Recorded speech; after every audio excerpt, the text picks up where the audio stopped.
This is a relay project. Real Talk starts right now. Here's Ryan Jespersen.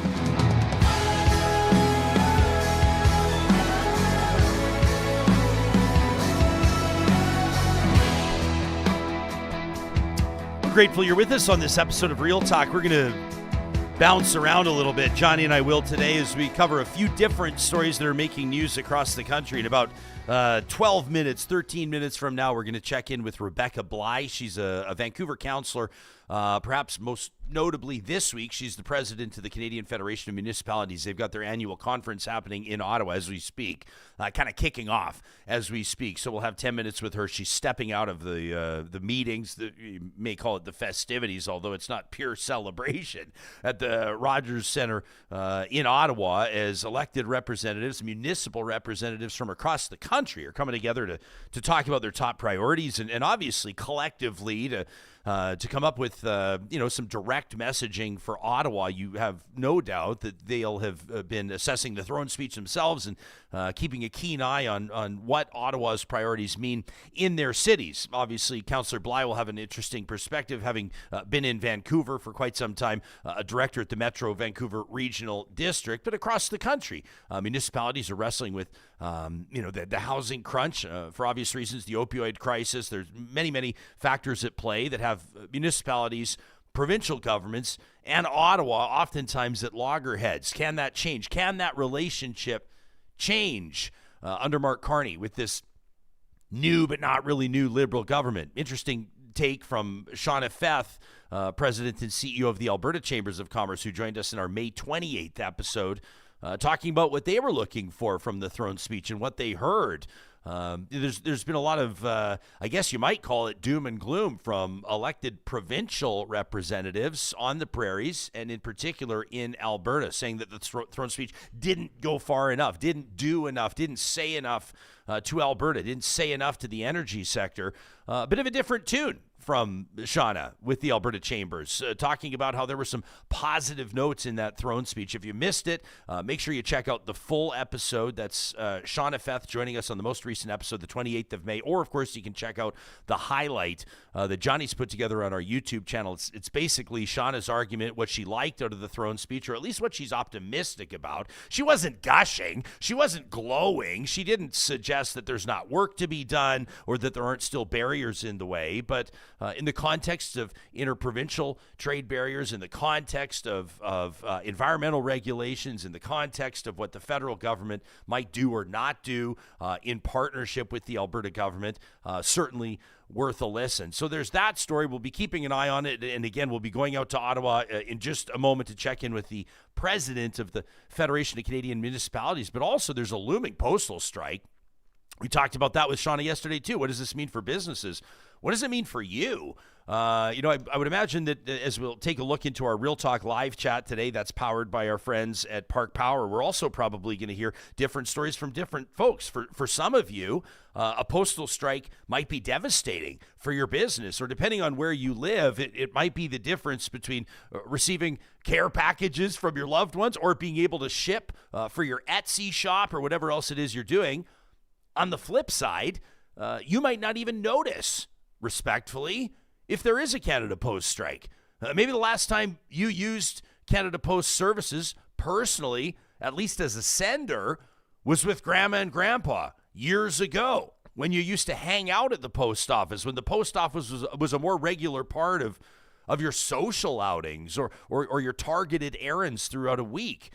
There's no doubt that service delivery has changed and the business model has changed. And of course, that means that probably the argument for CUPW members, these are the thousands and thousands of postal workers across the country, maybe don't have much of a leg to stand on in negotiations with Canada Post, right? Canada Post has let Canadians know that it's bleeding billions of dollars. This from Darren Major with CBC News. This posted just a few hours before we're talking to you now. Canada Post reporting a $1.3 billion operating loss with declines in both letter and parcel revenue. So that's not good.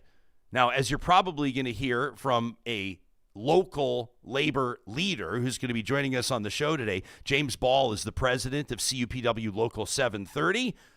It's also convenient for Canada Post to be presenting these numbers in the middle of a protracted negotiation, right? It's much easier to go to the table and get a better deal for the organization if you can point out that the current model's not working. Now, we've been hearing from letter carriers or folks that are postal worker adjacent, reminding us that it's been almost 20 years, 17 to be exact, since there's been meaningful collective bargaining here. James is about to provide, in about a half hour from now, a striking example of what wages have looked like as letter carriers. So where does public sympathy lie?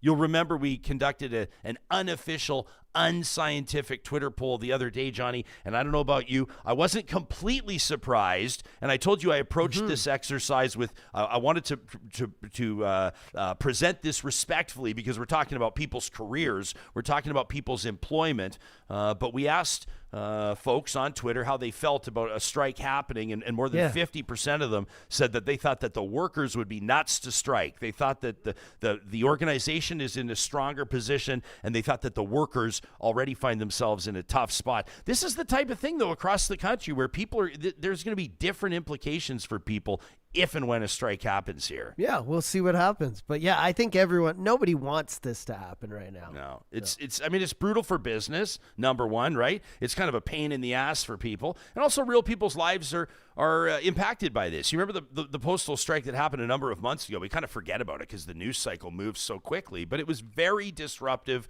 for a lot of people. So we're going to get into that with James. We'll get his take on that. Plus, we have a couple of emails from Real Talkers we want to get to. One of them relating to our conversation with Max Fawcett about the Alberta government targeting some school library books that they've deemed to be inappropriate, mostly along the lines of sexual content, in particular LGBTQ content.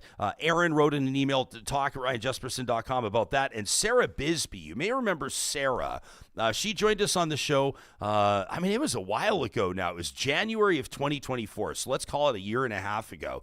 And Sarah was, remember that? The matriarch of the family that lives in the suburbs that had sworn off its minivan, and they were having no problem with it. And Sarah was on the show to talk to us about how the car-free lifestyle can actually work, and your excuses, or in the case of her email here, my excuses for failing to adopt or integrate a car-free lifestyle are not valid. Anyway, it's an awesome email. She says she's correcting misinformation, and she's presenting a challenge to me and to you, Real Talkers, so we're going to get to that before the episode is up. So we're going to jump around a little bit today. We're going to stay on top of the stories that are making headlines across the country, and it wouldn't be happening without the support of our presenting sponsor, our friends at We Know Training. You can find them online at wkt.ca. From managing your own training program to accessing top content, We Know Training is here to help you and your training business succeed. You can find out all the details on their website, wkt.ca, but let me know what you think. I mean, right now, we're talking about a business that's been around since 2002. They're coming up on their 25th anniversary, and they've been collaborating with businesses over those 23 years to deliver trusted training and verifiable digital credentials for regulated industries. It's not just another software training company. We Know Training partners with governments, regulators, businesses across Canada to manage entire credentialing programs. This could be workplace safety. This could be hunter certification. This could be any form of online training or certification. Long-term care workers, forklift operators, whatever it is. Think of this as plug-and-play training that's built for trust, compliance, and real-world impact. You can check out We Know Training online today at wkt.ca. All right, we might as well get to this story. This is one that I think probably made a big splash in the news when Premier Danielle Smith started talking about it. We're talking about the province taking aim at some school library books, developing a new protocol. They say they're going to develop a new set of standards coming up in time for this fall school year, for students' return to school in the fall of 2025. They say that will address what has been oversights in the school libraries. They say that, and have provided examples of literature. You can hear more about it in my recent conversation with Max Fawcett. That was earlier this week on the Tuesday. But the province says that young learners, kids K to 9, have had access to books that they shouldn't have access to. And the response from you, Real Talkers, has been pretty interesting across the board. I think a lot of you have made obvious points that kids in kindergarten don't need to be learning about, earmuffs kids, don't need to be learning about blowjobs and hookups between adults and teenagers and some of the controversial stuff that these graphic novels have contained. And many of you have also made very valid points about the coming of age period and the role that libraries have played and the important role. You may remember an email that we heard from Jillian, a junior high school teacher that wrote into the show, the important role that librarians have played in all of this. But of course, librarian positions have been diminishing as well as Alberta continues to spend the least per student of any province in the country. So we asked Max about this. Sure, he's a political commentator, but he's also a parent.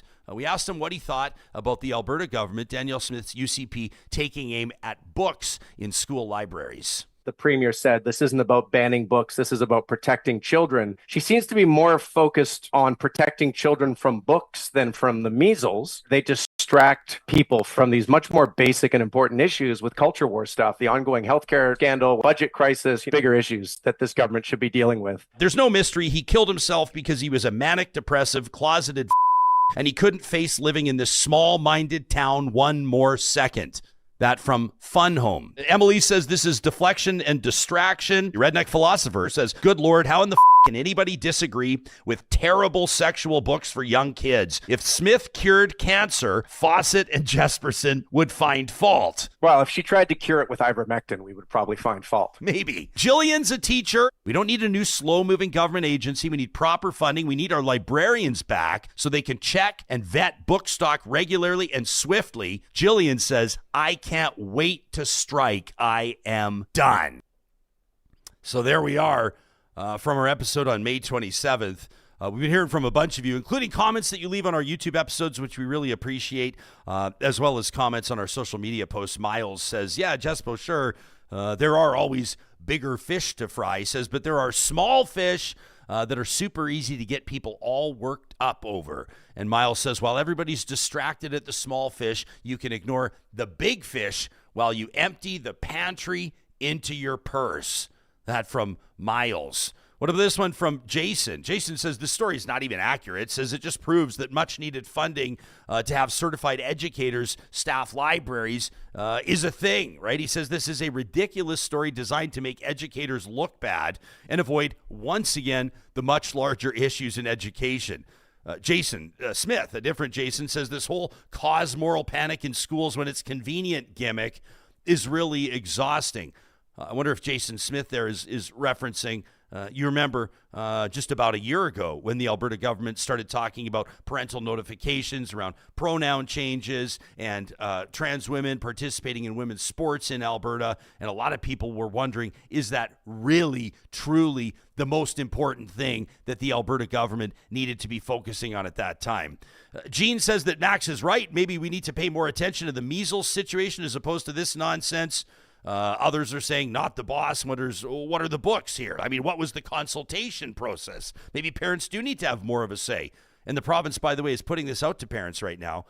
And Shane, with his flamethrower, says Max, the Marxist Fawcett, a left-wing extremist, not concerned about these illicit books in our kids' schools. How fitting for a communist. That from Shane Rees. Some people can make anything about communism. You can always let us know what you think to talk at RyanJespersen.com. That's what Aaron did with this email. Can you call up that photo of the library for everybody that's watching us on the live stream right now, presented by California Closets? If you're watching us on YouTube, this from Aaron, who says, can you imagine not allowing your kids to listen to excellent music or to read amazing books that could help them?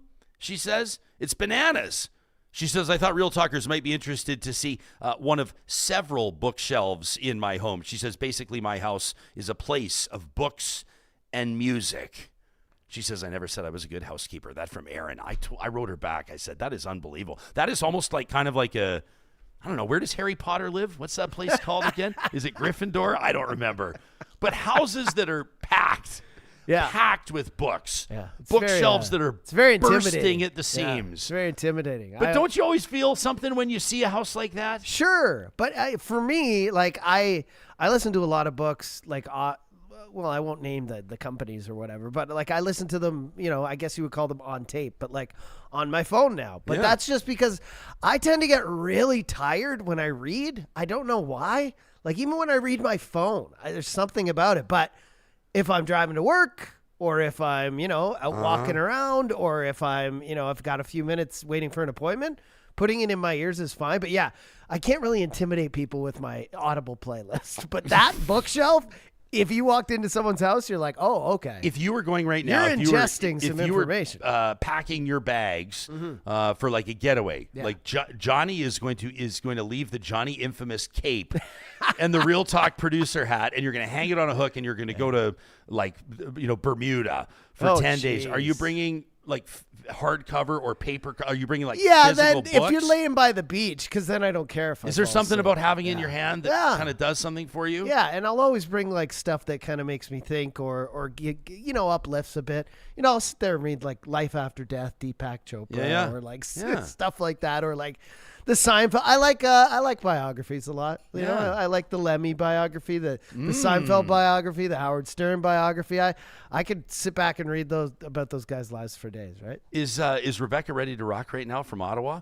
She's going to be checking in with us. Rebecca Bligh, councillor out of the Vancouver. I believe so. Her assistant's setting Okay, us looks up like here. maybe they can use 2 seconds. We'll get to her. I want to ask her. She's the president of the FCM. She probably doesn't have a lot of free time in Ottawa over the next few days. I wonder if maybe she brings books when she travels. I have been packing and carrying and traveling with the same book for like 3 years now. What book? Well, I You're don't want to still say not done no. it? No, I haven't started it. It's an insult to the. I don't want to insult the author because I know them personally and they're brilliant. But I just honestly, I get to a vacation destination or get to some family time or a golf trip or whatever it is where you're bringing a book, and then I'm just like, when I get there, I'm like, I hate to say this, but it just takes me like years to read a book. I don't know, but I feel like I'm reading all the time. All I'm doing is reading. But I don't know, like, this is always my nightmare question. You've seen that interview that people are always passing around and poking fun at Donald Trump. This was like back in the day. It was an interview he was doing on ABC or something like that. And they were like, Mr. Trump, this is like way before the political stuff. This is way before The Apprentice. Sure. This is, he's like, had been on like Home Alone 2 or whatever. And he was like the big developer. Everybody knew who he was. Everybody knew who he was. Funny, and he would go on like Oprah or he'd go on Larry King and he'd do these things. And they were like, hey, Mr. Trump, like, what's the book you're reading right now or whatever. And he starts like going on and on about this book, but he can't, he's like talking about this author that he loves, whoever it was. And they're like, he's like Tom Clancy or whatever. And then they're like, well, which one? And he's like, he's like the most recent one. And then it's just like so obvious he's not read it. I am that guy. I am that guy. Like I was on with Ian Hannah-Mansing last night. I always appreciate his love for Real Talk and bringing us on his national show. But if Ian Hannah-Mansing in a moment of candidness was like, hey, Jespo, what book are you reading right now? I would have two choices, lie or look like an idiot. I think the book you should read, or at least start, because I think the first 2 chapters are about finishing things you start, is 7 Habits of Highly Effective People. It's one of the books I have at home that I haven't finished, which also makes me feel bad, but it's by Stephen R. Covey. Stephen Covey. Yeah. It's a great book. So, So right there, that could give you, it's like you have to read that book just to get your shit together so you can read all your other books. How many people do you think have purchased the 7 steps of highly effective 7 people habits, the 7 habits. Yeah. And it's one of the best selling books of all time. And then have just let it sit there. And then have got to and not read it. Halfway through. Adam C. is watching. He says, Jespo, the last time I took a week off from work, I powered through Grinding It Out by Ray Kroc. Wow, amazing. I was about to say the founder of McDonald's, but not the founder, right?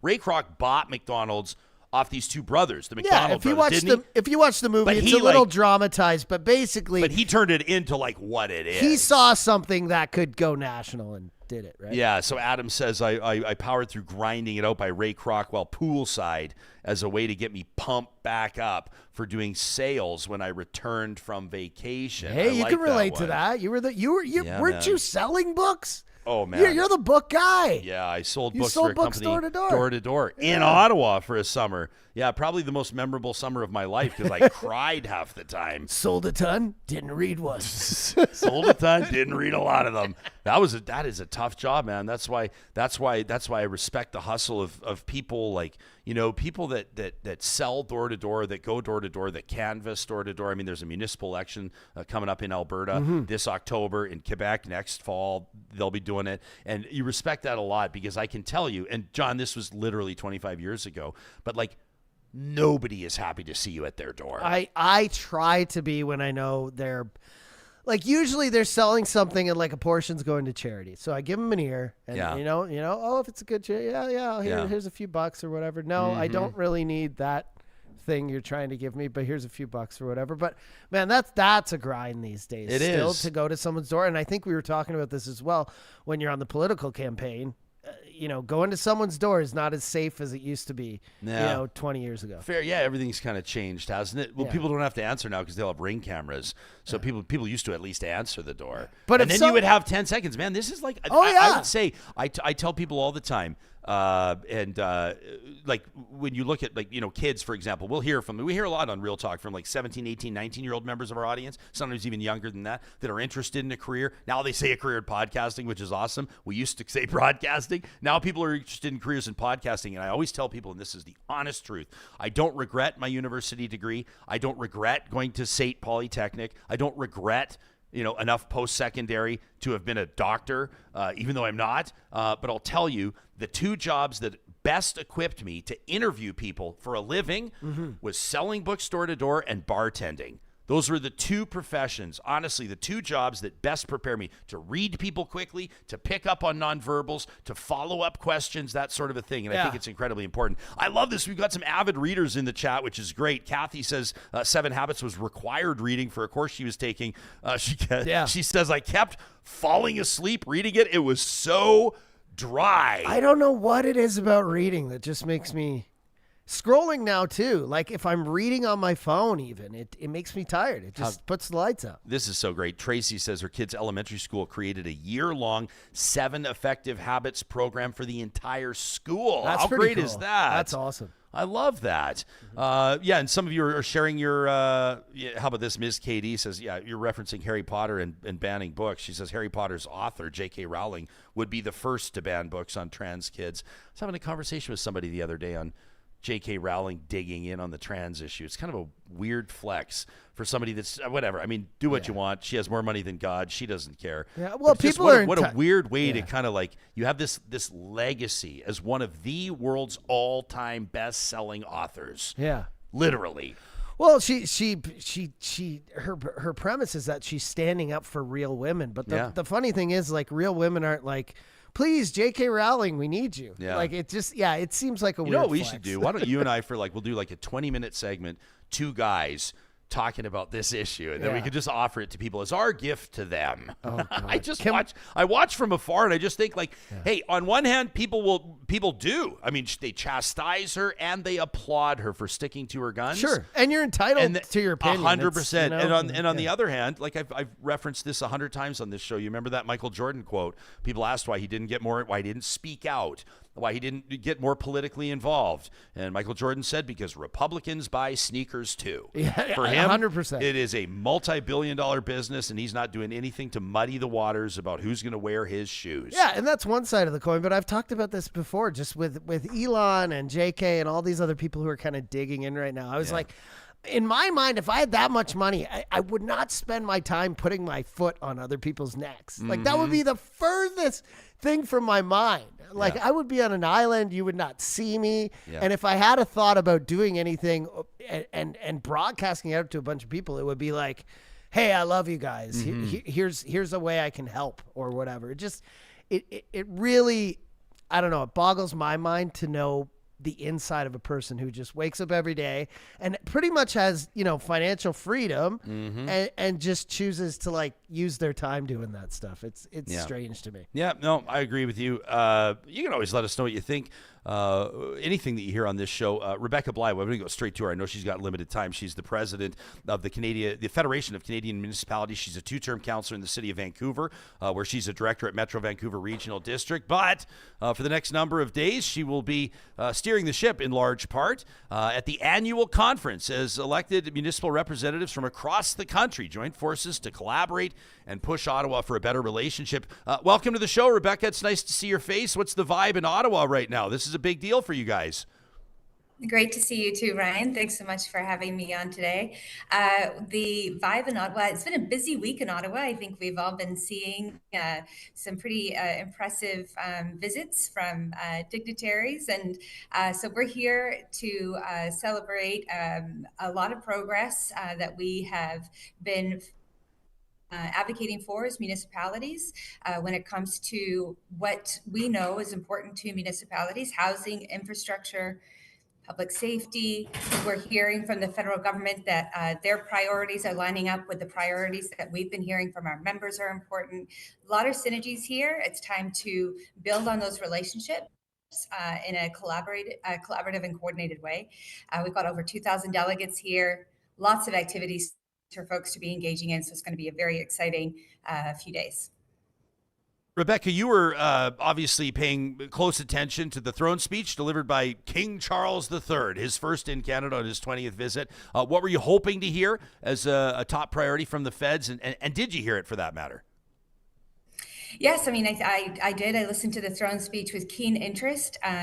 We heard, as I said, many of the priorities that we know are important to Canadians: economic prosperity, digging into what have been barriers for us to be able to build a strong economic sort of prosperous foundation for Canadians, referenced in the speech, from all the way from high-level commentary and promises we saw throughout the campaign with the federal Liberals and right into the election win, but also, things that municipalities really do wrestle with every day. And I must say, it was pretty encouraging to hear His Majesty speak about municipal development cost charges. These are critical pieces to how we build housing and infrastructure at the grassroots level of municipalities. So let me just say that was a big win, I think, for the work that we do, and we're looking forward to building on that.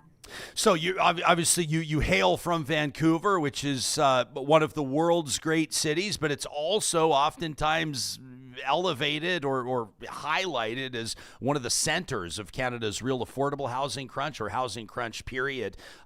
Collectively, I mean, now you're talking about more than 2,000 delegates. We're talking about communities from across the country. It's different in Vancouver than it is in Thunder Bay. It's different in Gander than it is in Saskatoon. So what's kind of the collective message to Ottawa about the investment or the autonomy, or whatever the case may be, what municipalities need to address this crunch in meaningful fashion? Yes, you're absolutely correct. I mean, Vancouver is certainly struggling with certain challenges related to homelessness, housing affordability. We are and have been for some time. And yet what we're also hearing is those challenges are at scale, different levels of scale. It's relative, but the foundations of being able to meet the needs of our residents is very similar in communities of all sizes right across the country. I just had a conversation with the mayor from Ontario, from a smaller city than Vancouver is. And I said, what's happening in your community? And right away, it was about, we need to be able to flush that toilet if we're going to bring the new housing in. And so infrastructure. And that's the challenge we face in Vancouver as well, Metro Vancouver across the province of BC. So while we are a big country and we do, as FCM, cover coast to coast to coast, provinces and territories, and all size communities within, the challenges to meet the needs and meet this moment are actually very similar right across the country. So we actually feel like this is a perfect time to recognize that municipalities need to be one of the orders of government that's at the table when we're negotiating these deals. It's very clear that the Prime Minister and the Prime Minister's team are going to move very quickly on their promises. And the opportunity then, of course, is to make sure that nobody's going to start pointing the fingers at any level of government, which means let's get every government at the table to negotiate what these deals look like. We need long-term sustainable funding for municipalities. Municipalities are not an afterthought. They absolutely are at the center of what makes this country work, and not only economic prosperity, but delivering on the zoning that's required for all of the different, manufacturing, agriculture, housing, all these pieces, public safety. That's a commitment the federal government. We need municipalities at the table to talk about what funding gaps exist and how we can address those in order to make those significant improvements on public safety that we know are so important to Canadians. So we're very optimistic, and also being very clear and forthright in terms of asserting our position as municipalities as critical partners in the federal government being successful in their work. Yeah, we were talking before we connected with you just about this, municipal elections coming up in our province, in our home province of Alberta this fall. Guaranteed that we'll have a new mayor in Edmonton.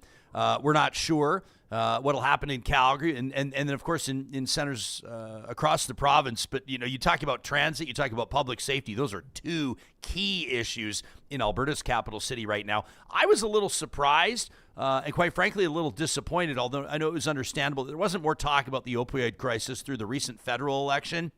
I was talking to a friend who serves proudly on Edmonton's fire rescue services, told me on a recent overnight shift, they responded to 14 drug poisonings in downtown Edmonton in one shift. It's unsustainable for first responders. Thousands of Canadians are dying of drug poisoning every single year, and it's not part of the public conversation for the most part, except for the thousands of Canadians that are mourning the loss of a loved one or perhaps lamenting the fact that valuable lives are being forgotten along the way.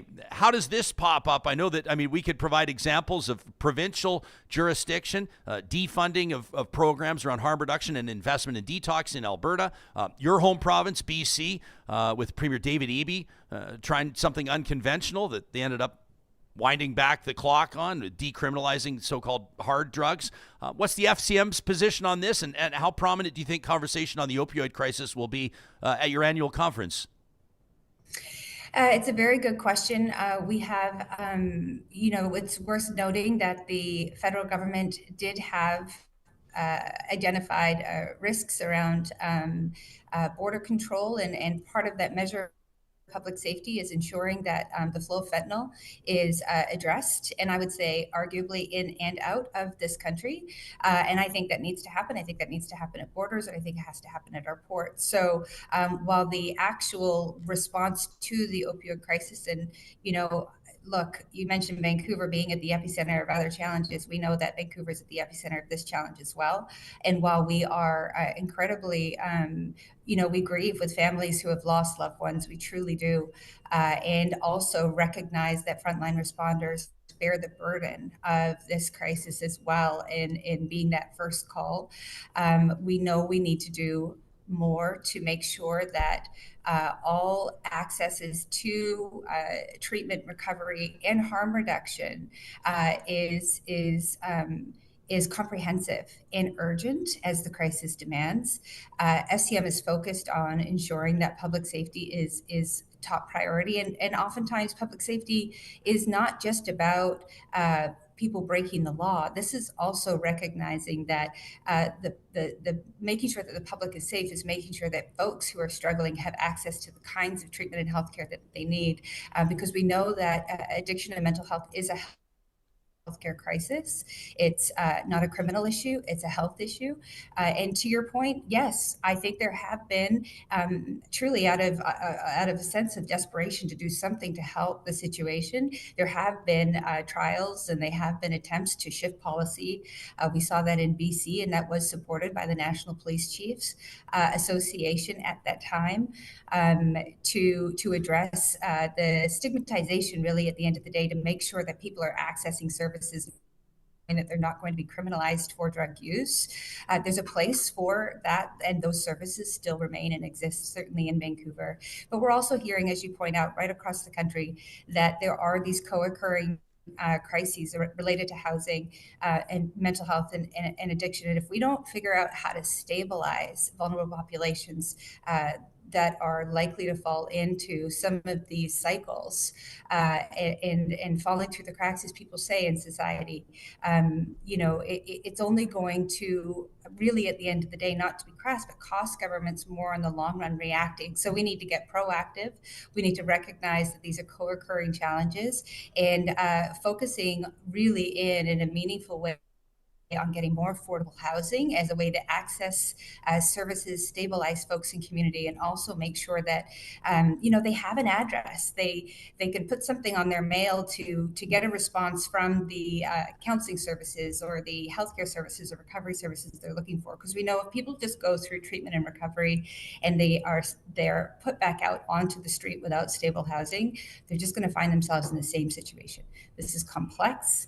As you can tell, there's many dimensions to this issue.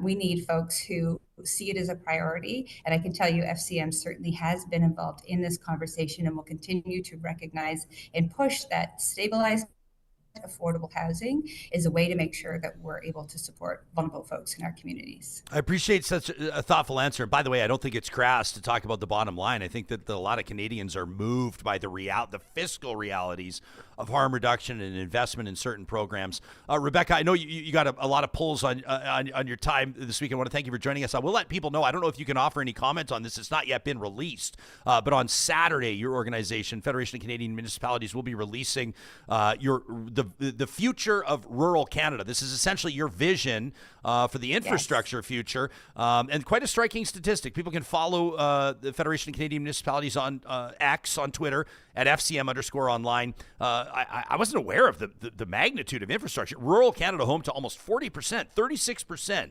of all public infrastructure in the country, despite only housing 15% of the population. What's one thing that you want on people's radar?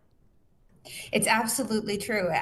Municipalities collect 8 to 10 cents on the dollar, but they're expected with much smaller populations to be able to fund renewal of their infrastructure with much with just not a reliable source of revenue. And what this is really looking to do, among many things, is to highlight that rural parts of our country are significant contributors to our economic prosperity as a country. So whether it is infrastructure and the size of population, they are homes to massive warehouses that offer distribution. They're swaths of land that are part of our agriculture community, energy sector.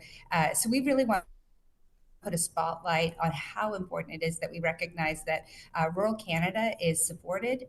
There's a focus on investments in that part of the country, and also to recognize that the stronger our rural communities are, the less pressure on urban centers in terms of population migration to areas where they can access services. So again, housing, broadband, cellular services, reliable cellular service, and of course, infrastructure renewal into those roads, bridges, critical infrastructure that allows transport to cross our country as part of our economic prosperity. So all of that is in this report. It's incredibly comprehensive. Yes, we're excited to announce that on Saturday and would love to have future conversations once more of those details come to light. All right, Rebecca, doors always open. Thanks for making time for us. I know our friends from Jespersen Town Council are there. They told us they were streaming the show on their flight. They found a flight with free Wi-Fi, and they're very excited to be in Ottawa flying the Jasper flag. So make sure you say hi to them for us. I certainly will. Certainly will. Thanks, Ryan. Yeah, you got it. That's Vancouver councillor and president of the Federation of Canadian Municipalities, Rebecca Bligh. You can check out the work that they're doing at fcm.ca and that rural strategy. They're releasing that, the future of rural Canada, releasing that on Saturday. So kind of a cool focus, and one obviously that's very relevant here in the province of Alberta as well. We've talked to... That stat's wild to me too. Right? When you put it up, when you were cueing it in the background, I was like... I had to read it twice. I didn't understand it at first. That's a pretty amazing stat. Great to see Garth in our live chat powered by Park Power, your friendly local utilities provider. Party on, Wayne. Garth says, I totally agree decriminalizing the use of hard drugs will reduce the use of such drugs. Meantime, Wise Kyle says, hold up, pause. He says the drug crisis isn't a law issue, but a health issue. And then he says, bah. It actually is, man. And it's not to say that there are no legal issues involved, because obviously there are. But I think also we've recognized that simply by cutting off, this is not to say open up the borders, stop doing port inspections, shut down all RCMP investigations, don't crack down on fentanyl coming in from China or wherever else, don't pay attention to it. I'm not saying that. No. I'm not saying don't go after drug dealers. I'm not saying don't try to shut down drug rings. Of course, police and gang units, organized crime, this has been an issue forever and ever. But people have been finding ways to alter their mentalities, to alter their psyche, to deal with trauma, to deal with pain, to enjoy themselves, to recreate. I'm talking about drugs, alcohol, and other substances, other methods, other techniques since the dawn of time. Yeah. And I don't think that I think that it's been proven, like the war on drugs has been lost. I was the Just Say No campaign is laughable. I mean, it was proven during Prohibition. Like when you shut off, people with addiction and humans in general are like kids. When you tell them not to do something, they want to go do it. They want to try it. And during Prohibition, that literally gave rise to the mob in North America. 100%. It literally caused more people to die, more people to get shot, more crime. It created crime syndicates. That's all it did. And that was just a short period of time when we told people not to drink booze. Yeah. And now we have all these other things we tell them not to do. And it's a ring of fire. It just keeps going around. I wouldn't say, and by the way, to Garth reaches back out. He goes, Jespo, I was being sarcastic. Okay, so sorry, buddy. You got to put the /S at the end, dude. Don't get him fired up this I'm reading 1,000 comments a show. You got to put -S if you want me to know you're being sarcastic.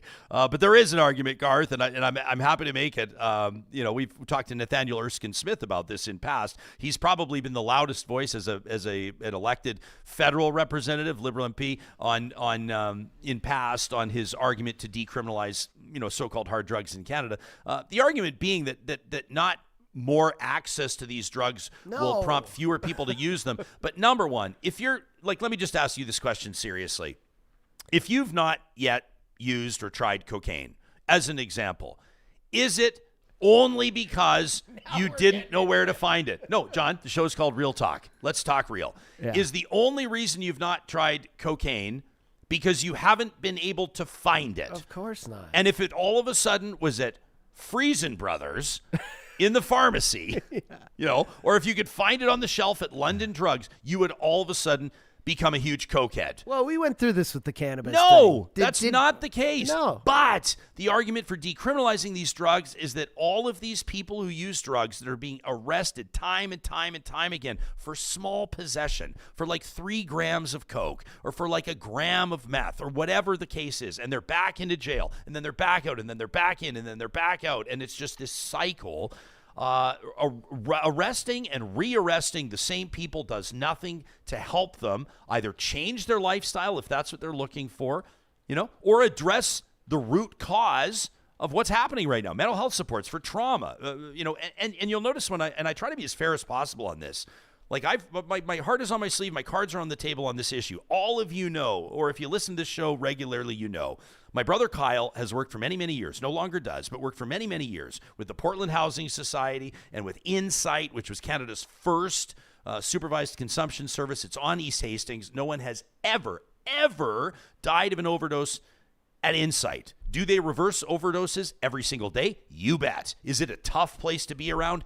Absolutely. Mm-hmm. It is a slap in the face. It is a wake-up call like you've never seen before in your life. If you don't think that the opioid crisis is real, of course, you visit that place. Yeah. But you will also see some of the most wonderful relationships between frontline healthcare workers and human beings who use drugs on a regular basis. Many people are experiencing, obviously, the very real impacts, horrific impacts of addiction. But I try to be fair in my conversations and my analysis of what's happening in the province of Alberta. They call it the Alberta model. They are defunding harm reduction services. Look at the Arches program in Lethbridge. It's been had problems swirling around it for years. There have been supervised consumption initiatives that were shut down before they even opened. But the government is doubling down and it is spending more on detox. I'm not going to automatically pile on that angle of it, because who in their right mind would not support detox or recovery options for people who are trying to kick the habit? Like, obviously you would support that. But I think most people that approach this from an evidence-based perspective want to see holistic approaches. In other words, areas where we can build relationships with people who use drugs, health supports, like not just overdose options, reversing drug poisonings, naloxone, frontline workers, but also like getting people in to see a doctor, getting people in to understand, healthy lifestyle choices that can ultimately lead in a trusting relationship, lead to maybe a recovery service or a detox option. So I do think, Kyle, that like there's a real healthcare angle on the opioid crisis, and I don't know how you can argue that it's not. You can't arrest your way out of the opioid crisis. You don't have to sell me, man. I think people who know people who have addiction problems or have grown up in areas, like I grew up in a small rural town where, I know people who straight up ruined their entire lives from addiction. That like it's not because they couldn't find it. That's not what happened. It's other things in their lives that led them down a path. And if people are going to find booze and drugs and whatever, they're going to find them. And more access to them. I mean, with the cannabis thing, did like cannabis use go out of control? Yes, it increased, but it had been increasing for the last 30 years. And that's because people were finding new ways to use cannabis for stress, for anxiety, for different things. And yes, to have fun and to get inebriated and to get high. Whatever. I bet you that a lot of people in Canada are drinking a lot less since cannabis has been legalized. Maybe, and it may also have been like this came around just before COVID, so there was a bump there as well, right? Yeah. But I look at numbers. Was that a pun?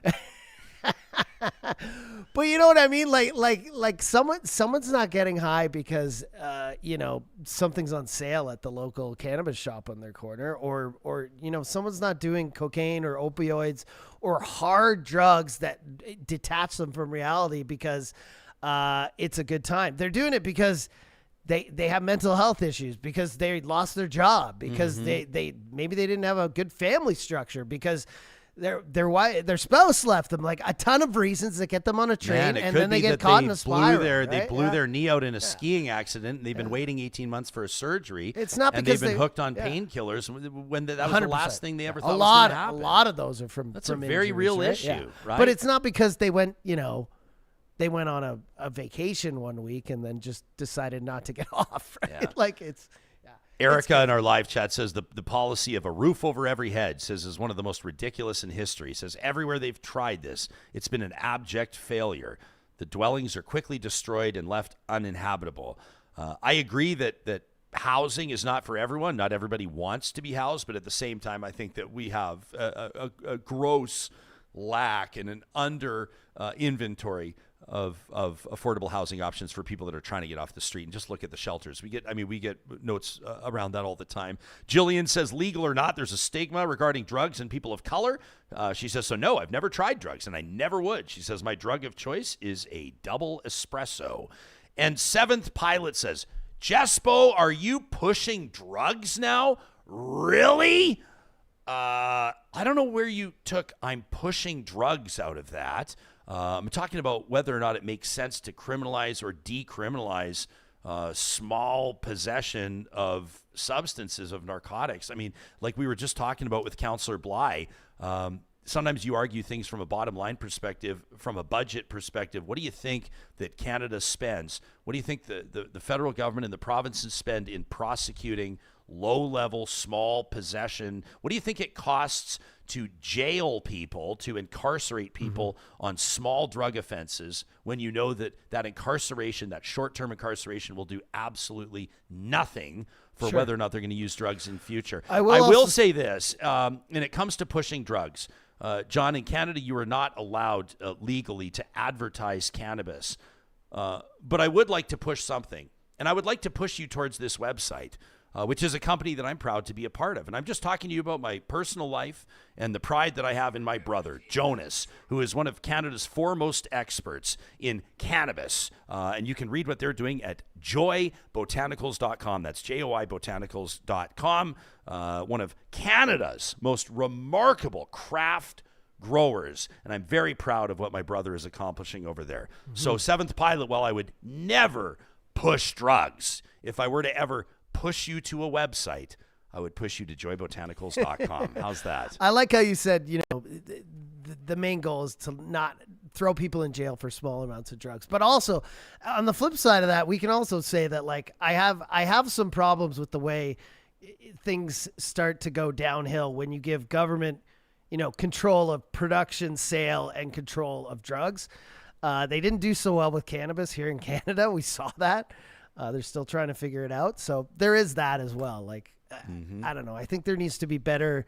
I'm sure your brother, I'm sure your friends at Joy would agree that it's a hard route right now to be a small business owner there, to try to help people. I remember when this started out, we all thought that it was going to be like you'd walk in, and I know they're not, people aren't doctors. They can't give medical advice, but you go in and be like, hey, I can't sleep. Give me something for that. Or my knee hurts. Do you have some CBD or whatever? And it's none of that. It's like, and I don't want to name the names of these places, but the little boutique ones are all gone that were here at the start. And you walk in now and it's like, this is on sale, and it's got the highest THC content. It's like, oh my God. The people that made the most money off it's like buying black ice. Cannabis legalization. Black ice. That's like not even beer. The highest that's percent like alcohol for like malt liquor. Yeah, it's horrible. Yeah, I think the people that made the most money in cannabis off the legalization of cannabis in Canada made the money 10 years ago. Right. There's not a lot of people getting rich off it right now. Tracy says, and gosh, we always profess our love for our real talkers who can have like 10 conversations at the same time in a live chat. Tracy says Jespo needs to invite some real life school librarians onto the show to talk about this book banning issue. Says some people are creating an alternate reality. That'd be great. Wow, lots of words. Is she microdosing? Because she's talking about doing 10 things at once and alternate realities. Man, I figured out a short time. I always thought that the word microdose is a very misleading word, by the way. I always thought because until you try something, it's tough to comment on it. And I remember just thinking, like, I've had friends for mental health reasons that were microdosing, right? And you realize, like, it's not always that micro. I think I always thought that the micro meant like sort of like. I thought micro was like undetectable, like it was almost like it was benefiting your brain chemistry. Well, it depends on what you wouldn't really you're notice talking it about, right? But it turns out like 2 or 3 microdoses at the same time become a macro dose. That's just a public service announcement. You're from all only of us supposed to do here at Real Talk. The one micro dose. you. When you add them together, Yes, they become macro. Cassandra says, I'm working with somebody who can't even go to a detox facility. They got a detox in hospital because of unrelated medical conditions, and this provincial government has cut services there for them to get appropriate help. Interesting. Matthew says generational trauma is a huge issue. Says I spoke with a residential school survivor when her uncle was released from one of these schools. He only knew English, but his parents and the elders did not. He says, let's say somebody understandably tries to dull that pain and also perhaps was abused at those institutions. That is likely to get passed on to their kids and so forth. Matthew says this is a terrible cycle. Semper Fi Danny says, I'm too traumatized by my stepfather's addiction. It started with, quote, small possession, and it ended with trauma and abuse of his children. Horrific. And I'm sorry about that, and I appreciate you sharing that. You can let us know what you think about this. Fetters in our chat says you can make the argument that these Narcan kits, this naloxone, you can get them for free. I don't know if you knew this at Alberta pharmacies. The pharmacist will show you how to use them. We got one here. And we have one in our studio. Yeah. It says you can make the argument when Narcan kits have maybe made the drug problem worse. I will say this. I don't know if Steve wants – I do know Steve personally, and I don't know if he wants me shedding light on his personal life, but I will simply say that he is speaking from a position of credibility and knows what he's talking about. Steve says you can make the argument that Narcan kits have maybe made the drug problem worse as it becomes a safety net, in my opinion. He says affordable housing is definitely a step in the right direction. That from Steve. I take your point and appreciate your perspective. Scarlett says housing is the number one thing that helps in stabilization. She says, I challenged Jespo to have a housing and homelessness panel talk facts. We have, and I would be happy to have another one. You remember that, the one that Jennifer Keesmaat was on? She was the Toronto's former planner, and it was a really good 3-person panel. I don't know the date of that off the top of my head, but if you're listening to this on the podcast or if you're watching this later on YouTube, check out the show notes, and we will link to that episode we've already done, and I'm happy to do another one for sure. Super Chat Ken, back onto the book issue, says, for what it's worth, everybody, all 4 books listed by Alberta's government. Remember, we read quick passages from 2 of them. It was the first time, and probably the last, well, I guess now might be the last that I thought I would ever say vagina slime on Real Talk. A sort of a cherry-picked passage from one of those books. Ken says all 4 of them listed by the government are award winners. He says at least one of them was a New York Times bestseller. He says we can agree or disagree on which age is appropriate for these books, but it's ignorant to call them disgusting. 100% agree with you, Ken. And again, thank you to all of you as well that have been passing along verses from Song of Solomon, right? From the Bible chapter, the book of the Bible that most preteens discover and can't stop laughing about, right? Talked about her lovers who had emissions like donkeys. Gets a little graphic too in the Holy Bible. And so Ken is right. And I also think that it's a little bit misleading. It's not inaccurate, but I do think it's misleading. This government in this release saying, this book or that book. And again, listen to our most recent episode with Max about this because we get into it in more fulsome fashion. But they say this book was like discovered or this book was found in a K-9 school. Well, they've been there for a long time. Well, first things first, kindergarten is a lot different than grade 9, right? Yeah. Kindergarten's a lot different than grade 9. So which is it? Like when I was in kindergarten, I wasn't in the grade 9 kids section.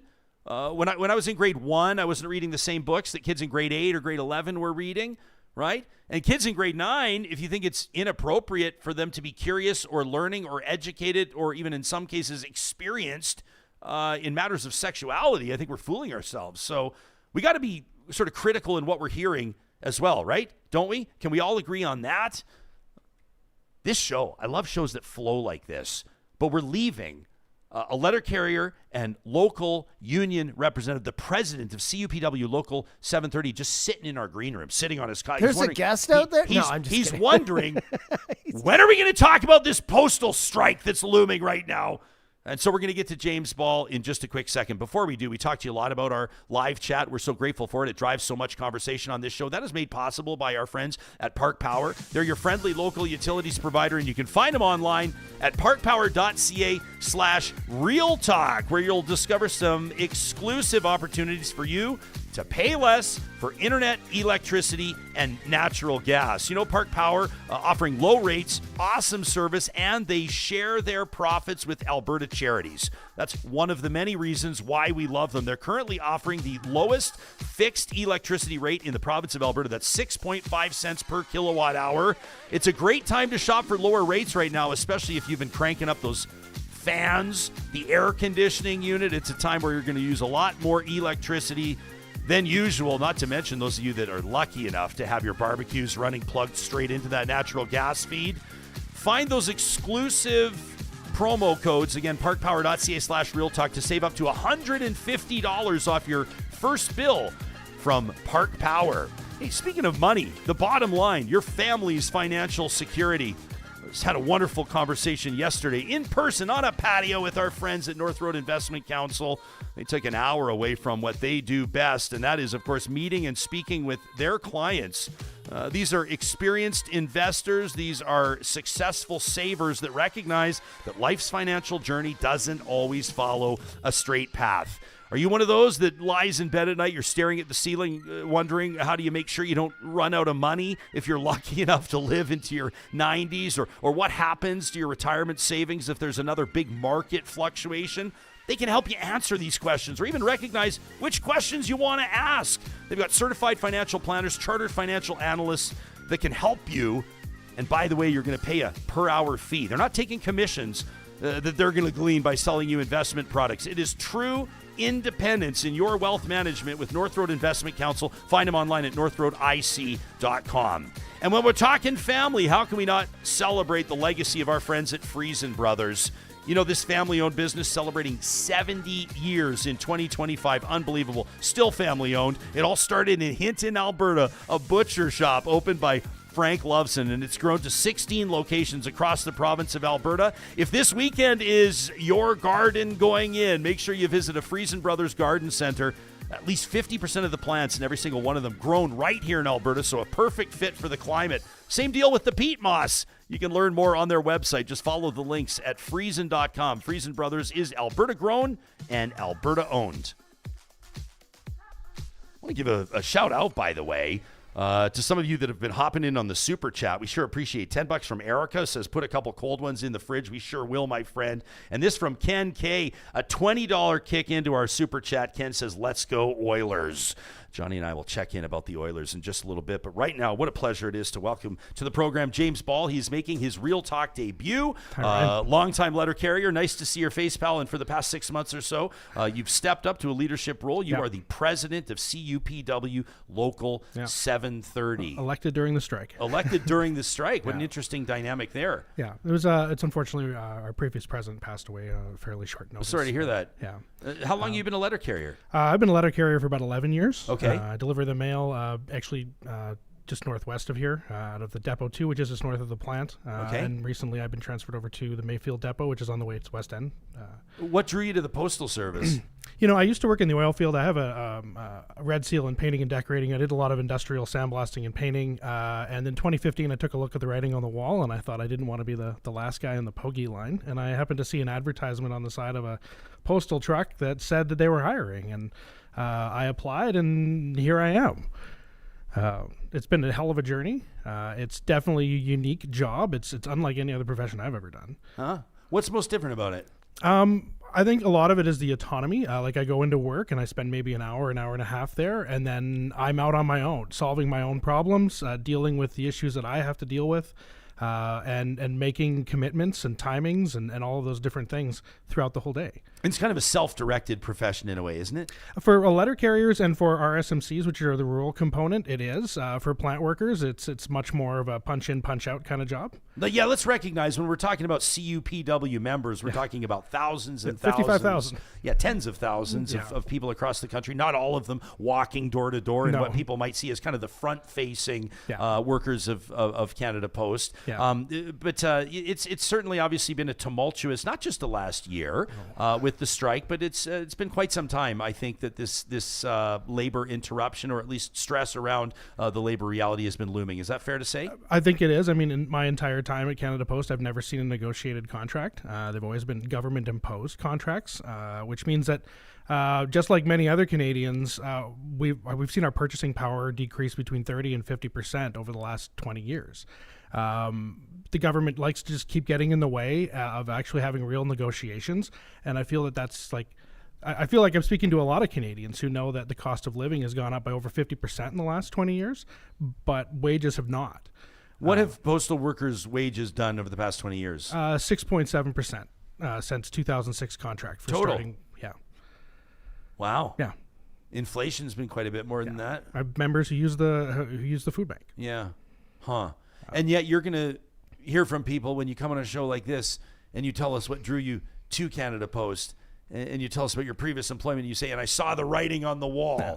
It was the lowest paying job I had in 20 years. You know, people are going to go, well, what about the writing on the wall for Canada Post? That's the message we're getting. We opened the show talking about a multi-billion-dollar operating loss over the past number of years, and what appears to be kind of a grim reality around the future of Canada Post. What do you say to people that put that in front of you? There's no dispute that Canada Post is losing money, but why they're losing money, I think, is important. Actual costs of labor have decreased significantly.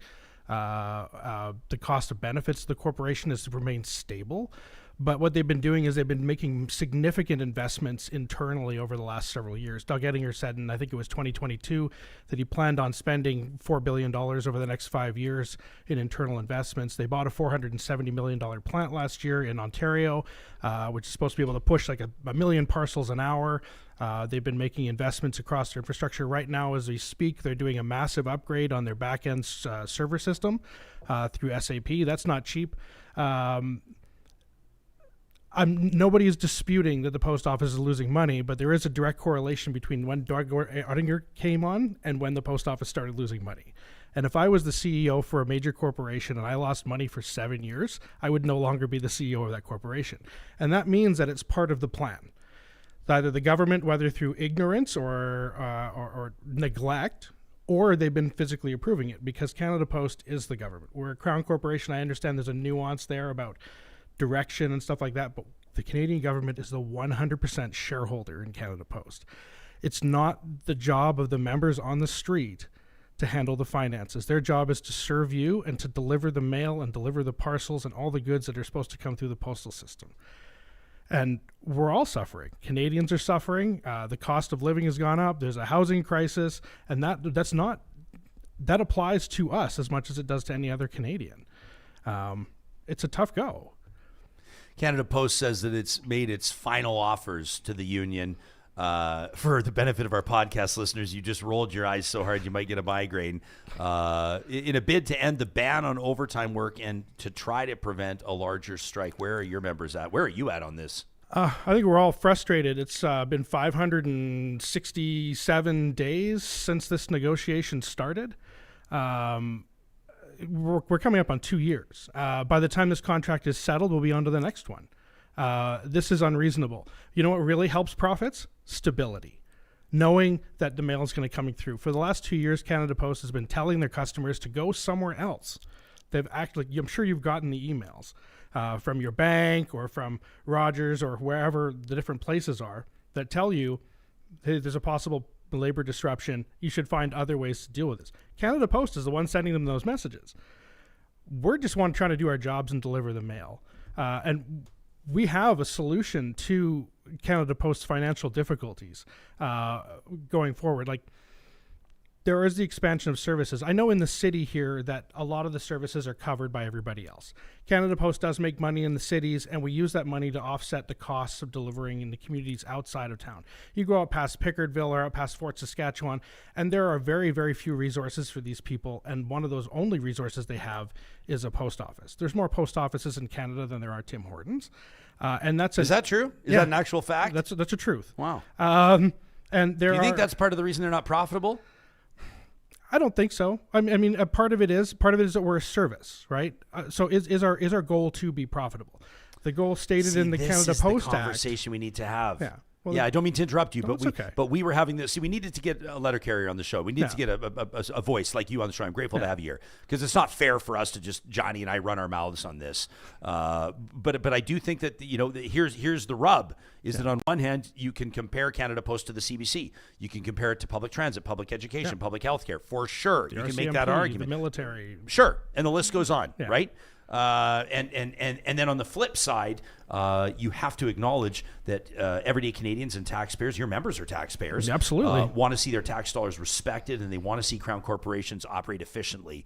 And just because something is an essential service doesn't mean that it doesn't need to be financially accountable. And how do you achieve that financial accountability? So that's kind of if it was Lady Justice or whatever she's called, the scales. That's kind of to me where it goes. Yeah. So I mean, we're one of the only federal services that's required to break even.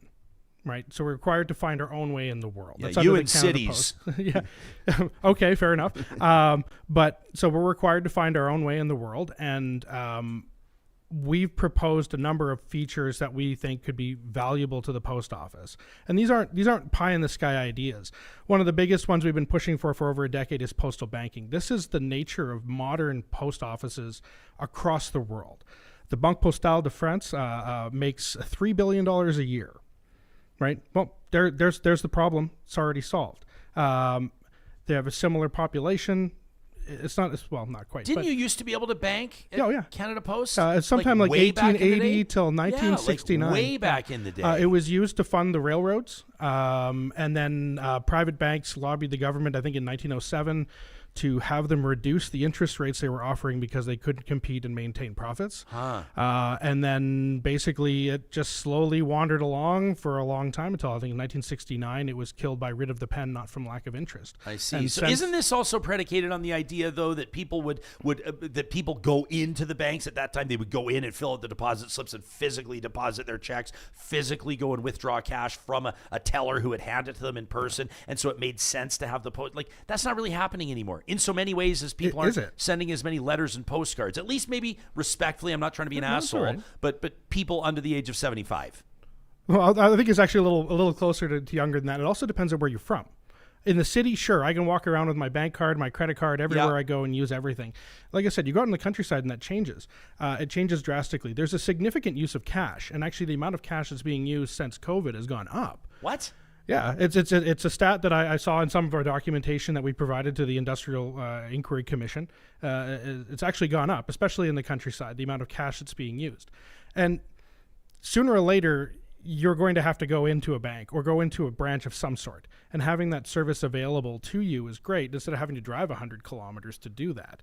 But I'm not just talking about banking, though. Like, we were just talking... pardon me, I'm sorry, I've forgotten her name, Mrs. Bligh. Rebecca Bligh. She was just talking about expansion of services in these rural communities. I'm all for that. Like, Canada Post has a mandate to change with the times to increase its communication services that Canadians need. So why aren't we running up a cell phone tower at every post office across Canada? Why aren't we providing internet services? Like, internet services are very expensive out in the countryside, and that's driving people to things like Starlink, which has their own security concerns. We used to have a food program we called Food North, which was grocery delivery. And, well, look at that. Suddenly, since COVID, everybody's delivering groceries in the city, but nobody's delivering groceries in the countryside, right? And then people have to drive 50, 100 kilometers to get to a grocery store. Well, why don't we do that? We used to have a program called Food North where we would ship food north. It wasn't allowed for like junk food or any of that stuff, but it was for good, nourishing food. Probably to north. try to prevent, orange juice in Rankin Inlet being, $84. Yeah, exactly. And that program got shifted off to the private industry, who now wants nothing to do with it. Because it's not profitable. No, but that's just it. That's where we get to the conundrum, is that Canada Post makes money in the cities and then offsets the costs of delivery outside the city with those costs. But now we've encountered a situation where we have a lot more competition. During the COVID times and shortly after that, Canada Post was delivering 60% of all of the parcels in the country. All of them. 60% of them. We were doing 1 million parcels a day. When the last time we had a strike and they were complaining, oh, there's 1 million parcels backed up, our president famously said, sounds like a Monday. But now everybody and their dog in the city wants to do postal services, or they want to deliver parcels. This will be some random guy with a van who wants into your apartment building, even though you don't necessarily doesn't have access to it. He's never been cleared by the police, which are things that we need to do to enter your property. We have keys to most properties. And so there's the competition. But they don't have to worry about the rest of Canadians. They don't have to worry about the rest of society. They don't go to Nunavut. They don't go to Pickardville or Dewberry or Edgerton, or these are just areas in my local. Is not Nunavut, but Dewberry and Edgerton. They're in the eastern part of Alberta. I've been out there. These small towns don't have anything other than a post office. Dewberry, Alberta sounds like a paradise type of a place. Well, you can see where all the businesses have left. You can see where the bank was. You can see where the co-op used to be. You can see it's all moved down the road. That sucks. Yeah. Why not use the system that we already have?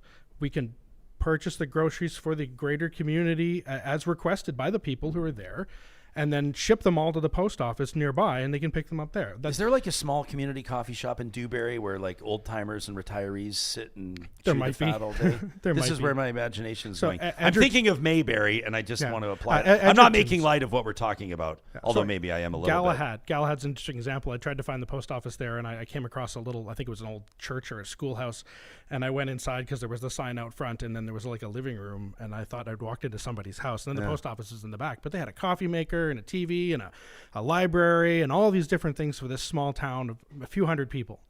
And that's the other thing we're offering like community hubs. Like, why not make it so that people can rent out space. It's like you can have a traveling Etsy store, right? You can go to town and deliver and sell your goods and rent that space out to people, use it for community halls, all of the different things. I mean, you're not short on ideas, man. No. And I can tell you give a rip. Like, I can tell even posture-wise. Like, for our podcast listeners, James is like leaning in. Like, you're you got to, when you're talking about this communities, it feels like you care. Tommy Temper's in our chat. He says Shoppers Drug Mart is his post office. Yep. Is that part of the problem that post office? I'm the same as Tommy. The one that I use when I use one. Is like basically buried in the back of a drugstore. Is it? Do you see like a return to? Can Canada Post become if I call it a cultural institution? Can the post office be like the third place? Starbucks has branded itself as the third place. Okay. Right? There's your home, there's your work, and then there's your third place. Why not? And Starbucks always wanted to be the third place. Can Canada Post be that? Can you see? I mean, you're talking about taking out big leases now. You're talking about investing more. You're all of these ideas cost money. Yes, right? absolutely. You're not here talking about trimming the fat and other places they can trim the fat. You're talking about completely reinventing the brand. Well, but that's just it. We're at a point where we need to be brave and bold. Right. So if Canada Post is having all these losses, whether it's from internal investments or whether it's because of a decline of service or the number of things, we need to be brave and bold, and we need to decide what we want, because the option here, the other option is that we privatize the post office. But who's going to buy the post office? In the city, sure, it'll be bought up by Amazon. It'll be bought up by all these different people. But once you get outside the city, who's going to buy it? No one wants to do the job. So then we'll privatize all of the stuff in the cities, and then we'll find out exactly how much it costs to deliver the mail, because the taxpayer will be on the hook for delivery of that mail to all of these communities, right? And it's not going to be offset by the profits that are made in the city, because that'll all go to the private businesses. So what do we want the post office to be? Do we want it to be a massive expense to taxpayers to deliver goods to rural communities? Or do we want it to be self-sustaining by expanding the services to those rural communities, things like banking that make money, cellular services, internet? One of the ones we're talking about is elder care check-ins. The Liberal government's policies say they want to have elder people stay home longer before going to home institutions. Well, they have a service right here. We go past your house every day.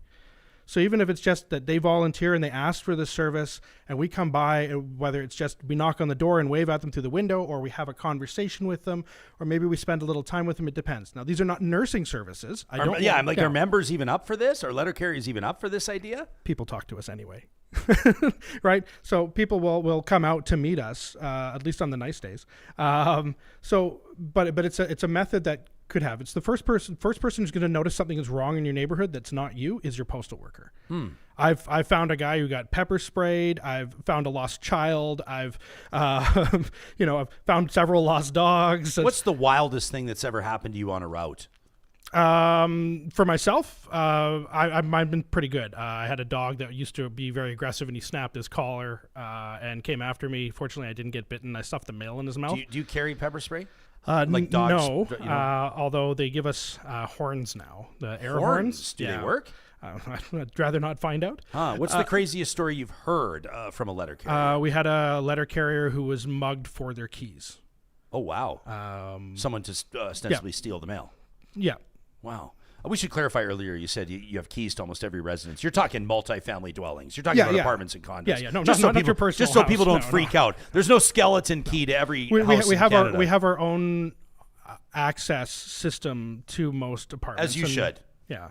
If you're listening to the Real Talk live stream on 7 different platforms, including LinkedIn and X, we're talking to James Ball. He's president of CUPW Local 730. Right now, kind of guess your heart's in your throats. You don't know, you as you've made clear, you're not at the federal negotiating table, the national negotiating team. But you're also representing, how many people again did you tell us? 2,000? There's 2,700 people in our local. 2,700 Shout out people. to our 63 affiliate offices that rarely get to see me, but I really wish I could come. Yeah. Did I disclose that my father-in-law is a retired letter carrier? Oh, is he? No. Oh, yeah. in So and- yeah. So this all hits home, and I know Yeah. like everything I know about the letter carrying profession. I have learned from Gary Skelton, who is just like an absolute. I don't know. I'm getting emotional right now. Salt of the earth guy who took great pride in the job that he did, and I know that, and I saw that for many years. He was on the job for many years while I was dating, and then engaged to, and then married to his beautiful daughter, and I have seen many times the connections that he's made in community, and I do think that there's valid points that you make here. But not every Canadian agrees with the case for Canada Post. That's fair. And James, I gave you a heads up ahead of time. I said we're going to get into our live chat. I'm going to read what a bunch of people have to say, give you a chance to respond, because what we want to do here, Real Talkers, is obviously have real conversations with real people that have a real understanding of the issues and how they're playing out. Super Chat Ken here says, let's be real about postal delivery. He says we don't need as many postal workers as we have. We should be delivering mail twice a week. He says we should be using community boxes. He said it is sad that people will lose their jobs. He says, but this is real life.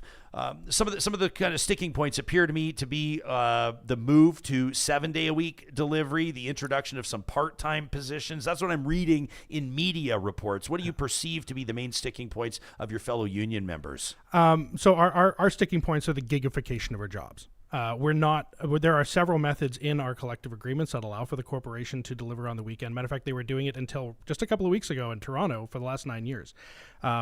But what they want is they want people who are working 8 hours a weekend. They want people who will never qualify for raises, never qualify for benefits, never qualify for pensions. And as a representative of our union, our job is to get the best deal we can for our members. Like people say, oh, you're only in it for the union. Well, yeah, that's what our job is.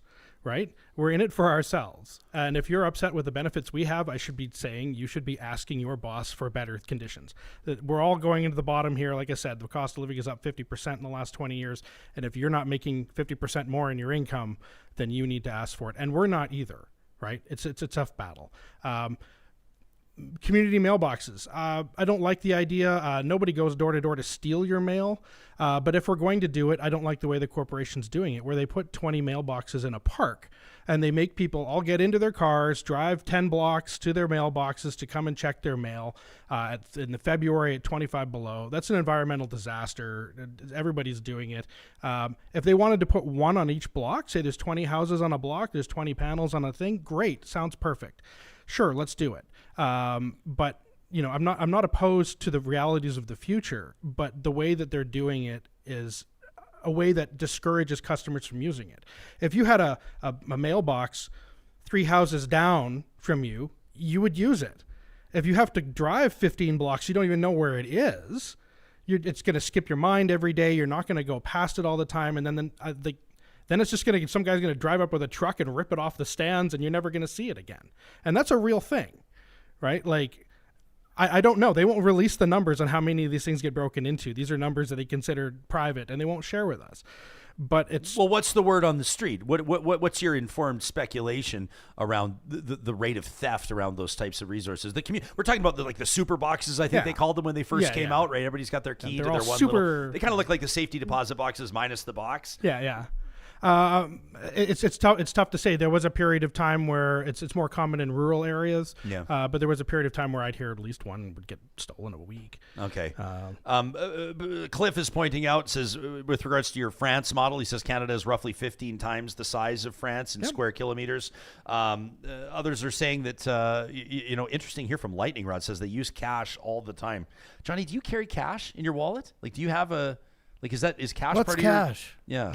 I'm kind of the same way. I don't. I have a 50, a 20, and a 5 in my wallet just in case I need it. 50 can kind of like give me a cab if I need to get a cab now. 20 can like whatever. And 5 is always good for like buskers. You know what I mean? So I'm 50, 25, but I think I've been carrying the same $75 for like a year now. I don't know. That's not to say. Maybe I'm not the average person. Vamp Fashion says mail, like bus service, like telephones, internet, roads, are basic infrastructure we all need to function, especially rural citizens. Thank you. Cassandra says I need daily mail delivery because a lot of essential medical communication is by mail, and having delivery only 2 to 3 times per week means I would miss appointments or important time-sensitive information. Cassandra, providing value to our conversation, making a point that some people might not even consider, myself included. Yeah, it really is. It is a significant considerations, and one of the things that the commission reported was that they wanted to keep business delivery every day. Well, what qualifies as a business? This is a business front, so you would get mail every day. What if I'm running a business out of my house? Does that mean I have to deliver every day? So is that actually a bigger burden on the post office, because now I need to divert off the expected route to deliver to your business at home every day, or are we just not going to deliver to home businesses? Okay, Alberta girl is taking a fastball high and inside. Okay, Sure. She's on the pitcher's mound. Says this guy is a city slicker and should not be using rural services as the argument to demand wage increases. She says my rural route driver is a total waste of time, and we opt to drive 20 minutes to a post office box. That from Alberta Okay. girl. No, there's no lie. I'm a city slicker. I was born in Toronto. I moved out here to Edmonton when I was 10 years old with my family. Yeah. But I have had an education. I spent 5 weeks driving around in the countryside, going to meet our members, going to see what their experiences are like. I'm not going to tell everybody that I'm not a city slicker. I am. I'm born and raised You and in me the both, city. buddy. Yeah. You and me both. But I am aware of the concerns. I have regular communications with people who are not in the city because of who I am. Yeah, we talk a lot on this show about the rural-urban divide, and we don't do it in a sense of, in the spirit of furthering the divide, but in the sense of closing the gap. By the way, shout out to Whiskey Gap, represented in the show today. Corradetti Motorsports back in here again. Happy to see you. Says the Canada Post Office in Whiskey Gap was located in one of the grain elevators. How cool is that? Back to the rural-urban divide. I would imagine that when you come in as elected president, right, about 6 months ago, and you're traveling the province to meet these members, or traveling the region to meet your members, CUPW Local 730. How dramatically different are the issues that you hear from the city slickers versus those that are working in rural communities? It's very challenging. A lot of the hard parts is informing the members of the rights that they do have. A lot of them are somewhat taken advantage of by the corporation, and then it gets even weirder because Like how so? They'll be asked to do things that they're not paid to do on a regular basis, and it gets even more challenging because a lot of the post offices out in the countryside are actually managed by the Canadian Postmasters and Assistants Association. And shout out to them; they do a good job. But there's frequently a misunderstanding about whose job is what. But you're here talking to us about all the new jobs that letter carriers could do, or the postal workers could do. Well, yeah, and they could. So how does that line up? Well, that's just it. I'm interested in the postal service as a whole, right? I want to expand the entire postal service. I see it as a great force for good in Canada. And I think that's I know it's old, but back in 1982, we went on strike for 42 days to get maternity leave. 2 years later, it became a national policy. My mother never experienced maternity leave because that happened. I was born before that. But there's also been a pay equity dispute that we had about women being paid less than men. And that was won several years ago. That's also part of technically Canada Post's losses. It's like $360 million several years ago that they don't like to talk about why, because they fought us in court for 10 years for paying women less than men.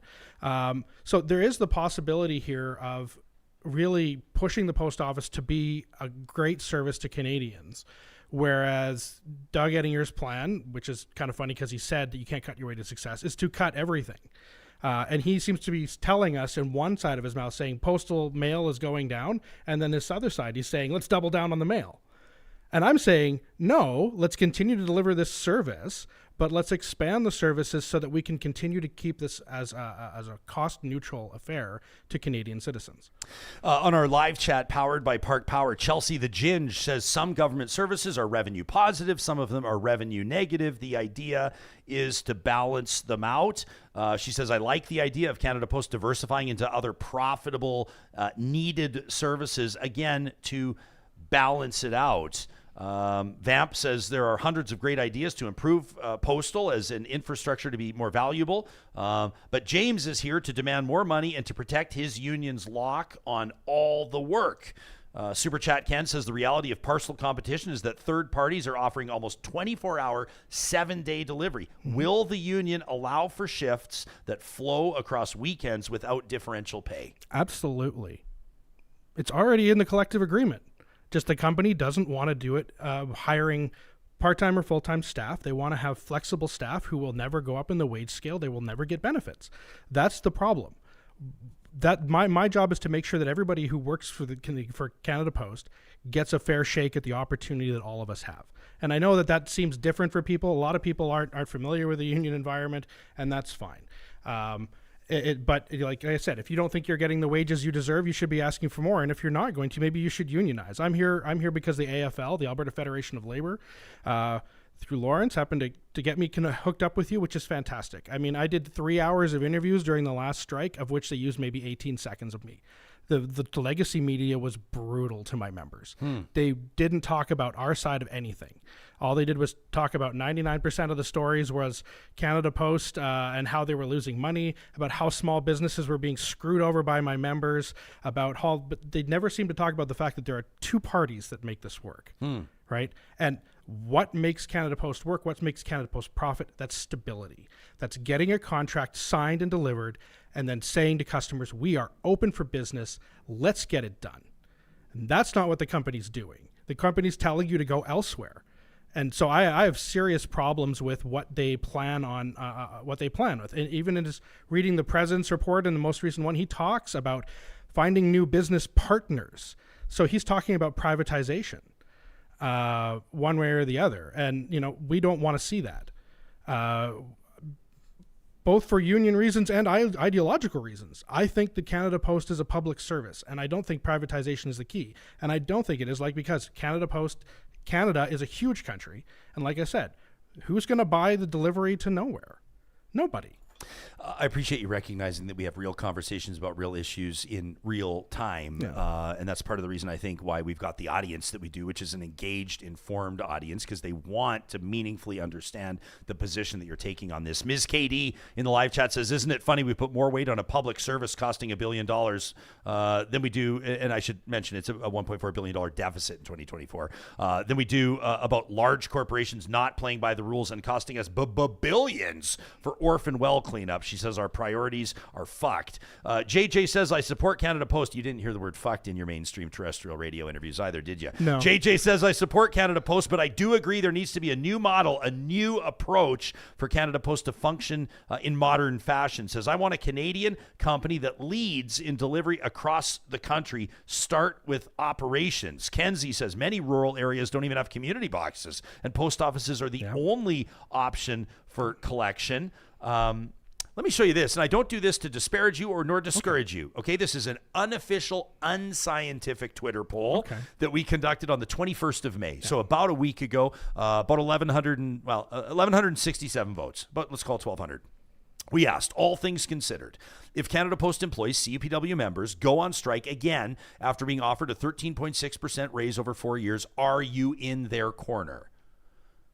53% of respondents said they're nuts to strike.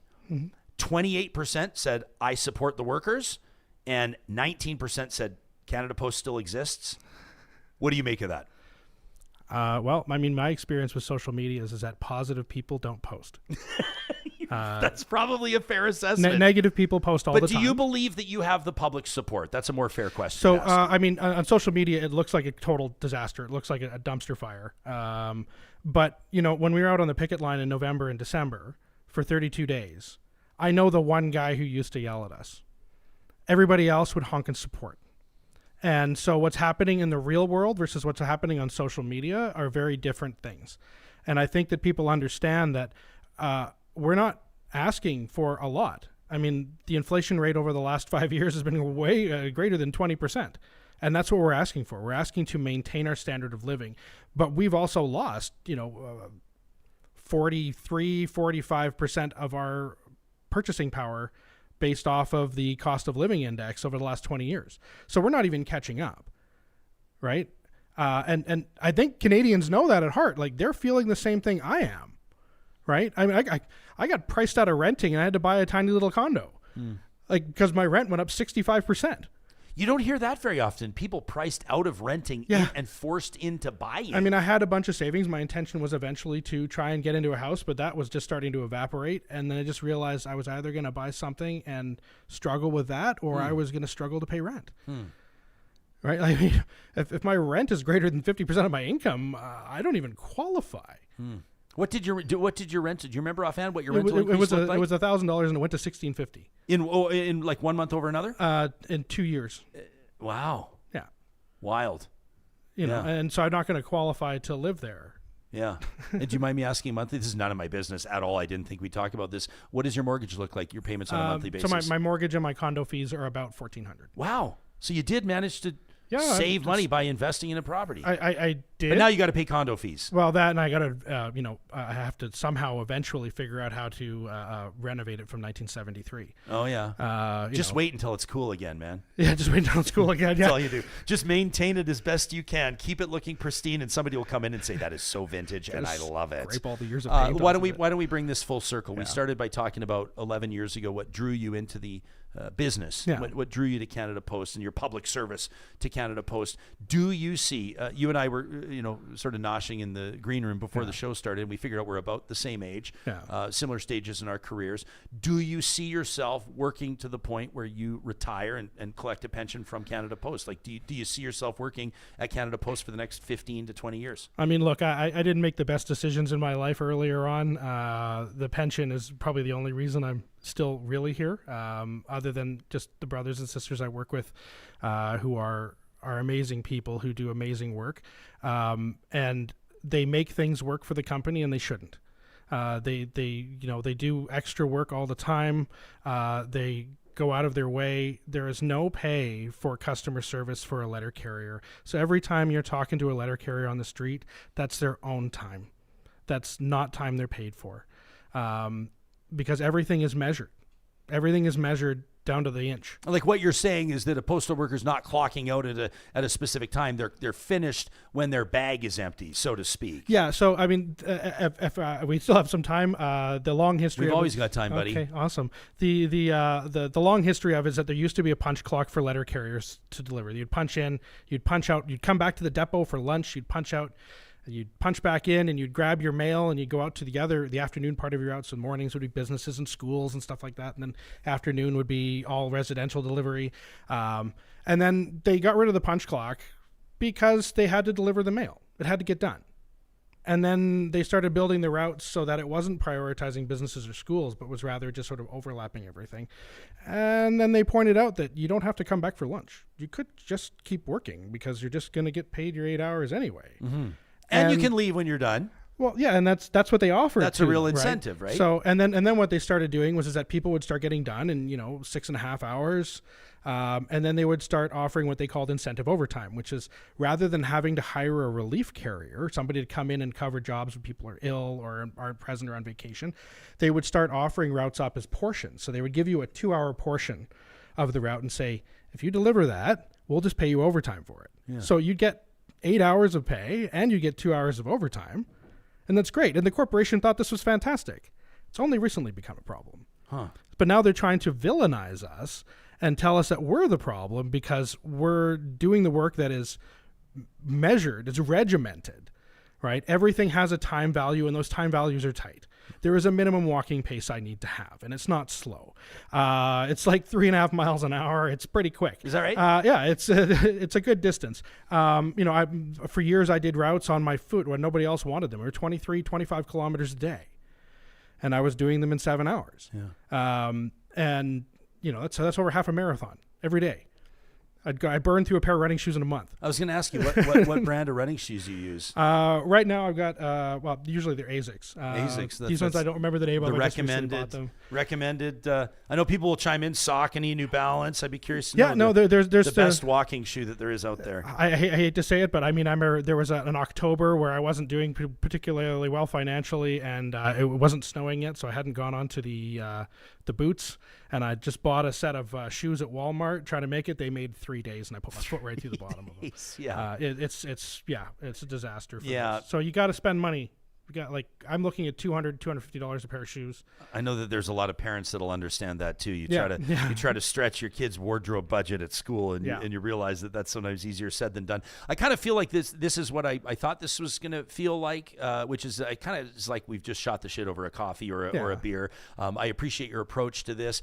You and I might not agree on absolutely everything. You definitely know more about the business than I do. I know how I feel just as a Canadian citizen. I know that Real Talkers here. What's really good about this this is that you're hearing comments, like measured comments from a number of different places kind of on that spectrum, which I think is a testament, number one, to what you're presenting here today. I will say this, that both Johnny and I have also worked in an industry for a long time that has suffered from greatly from gross mismanagement at the top. And I can relate to that. However, the reality has also been that the front line, the boots on the ground, the journalists, the camera presenters, the teleprompter operators, the editors, and everybody else has suffered as a result. Absolutely. And it's not always as simple as or as fair as it should be. People don't like when we point out that life's not fair, but it's not. And it's not always fair because sometimes it is the folks like you and your fellow members that do pay the price for mismanagement at the top. We've seen it in media, and maybe we'll see it here. Where's your head at over the next few days? You and your members could be off the job like within hours of now. Absolutely. They could be locking the doors right now. Yeah. I don't know. I mean, just talking about financial responsibility, I know the management got their bonuses this spring. So there's $25-30 million that they just get in bonuses that do not come to my members. That it's an option for them to share that with us, but they get their bonuses one way or the other. But where are our members? Our members are stressed. It's been almost 2 years. We're in a position where we feel that the corporation is trying to force a strike. And we don't know another solution. And so I just hope that although the company's had 2 years of trash talking everything and telling them people that everything is going to hell in a handbasket, but the same person's been in charge the entire time. And I've had, 15, 20 minutes. Thank you very much for the time. I really do appreciate it. 50. 50? Has it been that long? Yeah. Oh, wow. Yeah, time flies when you're having a good conversation. It is. Yeah, it's it like does. 45 minutes we've been talking. Thank you so much for the time. Oh, man, you don't have to thank me. I mean, this is thank the audience. This is what we do. And I hope that there has been some discussion. Like, the union is not opposed to weekend delivery. We want to do it. We're not opposed to the expansion of service. As a matter of fact, we've been pushing a plan for that. We're not opposed to the idea of Canada Post being a revenue neutral service. We want that. We feel that the company doesn't. We're concerned about how they're going to go forward. My job is to represent my members, and my members want good paying jobs. Nobody wants 4 hours on a Saturday and 4 hours on a Sunday for a job.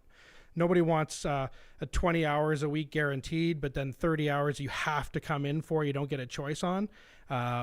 It's that's what they'll tell everybody, is everybody wants flexibility, but no, people want to be able to afford their families. They want to be able to raise their children, feed them, clothe them, and send them to school. They just want an opportunity to have fairness in their lives, right? Not everything needs to be a struggle 100% of the time. James Ball is obviously a very proud letter carrier and president of CUPW Local 730. You can check out the national union's website at cupw.ca. And their Hands Off My Post Office campaign. I should note your lapel button as well. And what does your T-shirt say? This Canadian is our Union of Postal Workers, the struggle continues. An injury to one is an injury to all. Yeah, so this is our local logo. Yeah. And then this is a prairie logo that we have. Whoops. Yeah, it's kind of a cool logo, by the way. You've got like the, it's obviously it's wheat, but it kind of looks like office towers too. That works very effectively. That's a nice brand. Yeah, it's I like really that. great. It was a previous president and other members who put that together. You know what I really like about you, man? Your passion. I like your passion. I like the way that you can weave stories together. I like the way you can make people see your perspective and probably care a little bit more about an issue. Thanks for doing this. Thank you I so wish much, you Ryan. all the best. Absolutely. And you noticed here, I'm not about to talk about our Super Chat members that are kicking in, because I don't know how familiar you are with Real Talk and how we roll here. But the Super Chat keeps our beer fridge stocked. Yeah. So on your way out, if you would, I noticed you have quite a nice satchel that you walked in with all. You got your laptop in there, you got your notebook in there. Take a couple cold ones out of the green room beer fridge and take them with you, pal. Well deserved, right. will you? Thank you so much. I'm not joking. No, okay. Take a couple beers with you. All right. Right on, thanks. That's James Ball. No radio interviews giving you beers when you leave, James. I'll guarantee you that. You can let us know what you think about this to talk at RyanJespersen.com. I want to get to more of your comments in the live chat because there's actually a ton of them. But first, I want to make sure that Edmonton Chamber of Commerce is on your radar. Check this out on their Instagram. That's Instagram.com/Edmonton Chamber. You can find them at Edmonton Chamber and learn more about what they're doing, advocating for the Metro Edmonton region's business community. How cool is that? A a feature in just the past couple of days on one of their members. That's Kepler Academy. They're redefining early learning. The Edmonton Chamber helping tell their story, how they've grown from one location to nearly a dozen, integrating nutrition into daily learning, activities for young kids like yoga and jiu-jitsu, creative play fostering cognitive development. There's always something new and interesting on the Edmonton Chamber of Commerce Instagram page, where they are consistently advocating for their members. There are many benefits of membership with the Edmonton Chamber. You can learn more about how they'll strengthen your business and support our community by checking out edmontonchamber.com. California Closets is without a doubt the best in the business for custom closets and storage solutions for the entire home. Make the most of your space with their custom organizational systems. That can include your garage, by the way. Nobody does a garage quite like California Closets. You know where your shovel is right now? You're about to need it. Your rake, your sprinkler. How long has your car been parked outside your garage? If you're me, the answer is forever. It might be the time to make a garage storage system for your snowboards and your garden hoses and your off-season tires and, even your car. California Closets does it. They can work with any space, they can work with any budget, and it's all guaranteed for life. It starts with a free consultation on their website. That's californiaclosets.ca. Hey, calling all job seekers, Solar by Kubi is hiring right now. You can check out their website, kubi.ca. Click on solar and then click on the careers link. You can see the openings in real time. I see they've just filled their position in Ottawa. Congratulations to Kubi. They've still got some openings in beautiful Kelowna, a remote opportunity for a direct solar sales expert. They're hiring in Edmonton, Lethbridge, Calgary, and Kamloops as well, including a really great opportunity for an electrical engineer down in Cowtown. You can learn more about why Kubi is Canada's fastest growing solar installer by checking out their website. It's also where you can get a free solar quote if you're looking to go green this summer. It all starts with a visit to kubi.ca. That's KUBY.ca. And friends, if you're listening to us live, I want to let you know you've got a couple of hours to register for UCAN 101. That's right, our friends at UCAN Youth Services. About once a month or so, they open up UCAN HQ to show community members exactly how they're transforming the lives of young people aged 12 to 24. They provide lunch. It goes from noon to 1. That's today. That's Thursday, the 29th of May. But you got to register if you want to attend. I encourage you to do so. You can send them a quick email to info@ucan.ca. Let them know you want to be there at UCAN 101, and let them know you heard about it on Real Talk. Live chat powered by Park Power. Shelby says, I don't mind paying for Canadian services that raise everybody's standards equally, like Canada Post. I like how he put that. He says, I don't really want my taxes to fund ideological bullshit abroad. Shelby says, cancel culture wouldn't like me. Okay. Ken says, I don't think the union should have to bend on part-time work. He says, if it's true, they'll allow full-time across weekends without premiums. I completely support that. He says, I hate part-time use to avoid benefits. And that's a fair point from Ken as well. Jillian referencing our unofficial, unscientific Twitter poll that showed 19% of respondents voting for Canada Post still exists. Jillian says that 19% thinks their mail arrives by magic, like washed and folded laundry that appears in their drawers in the closet. All of it magic.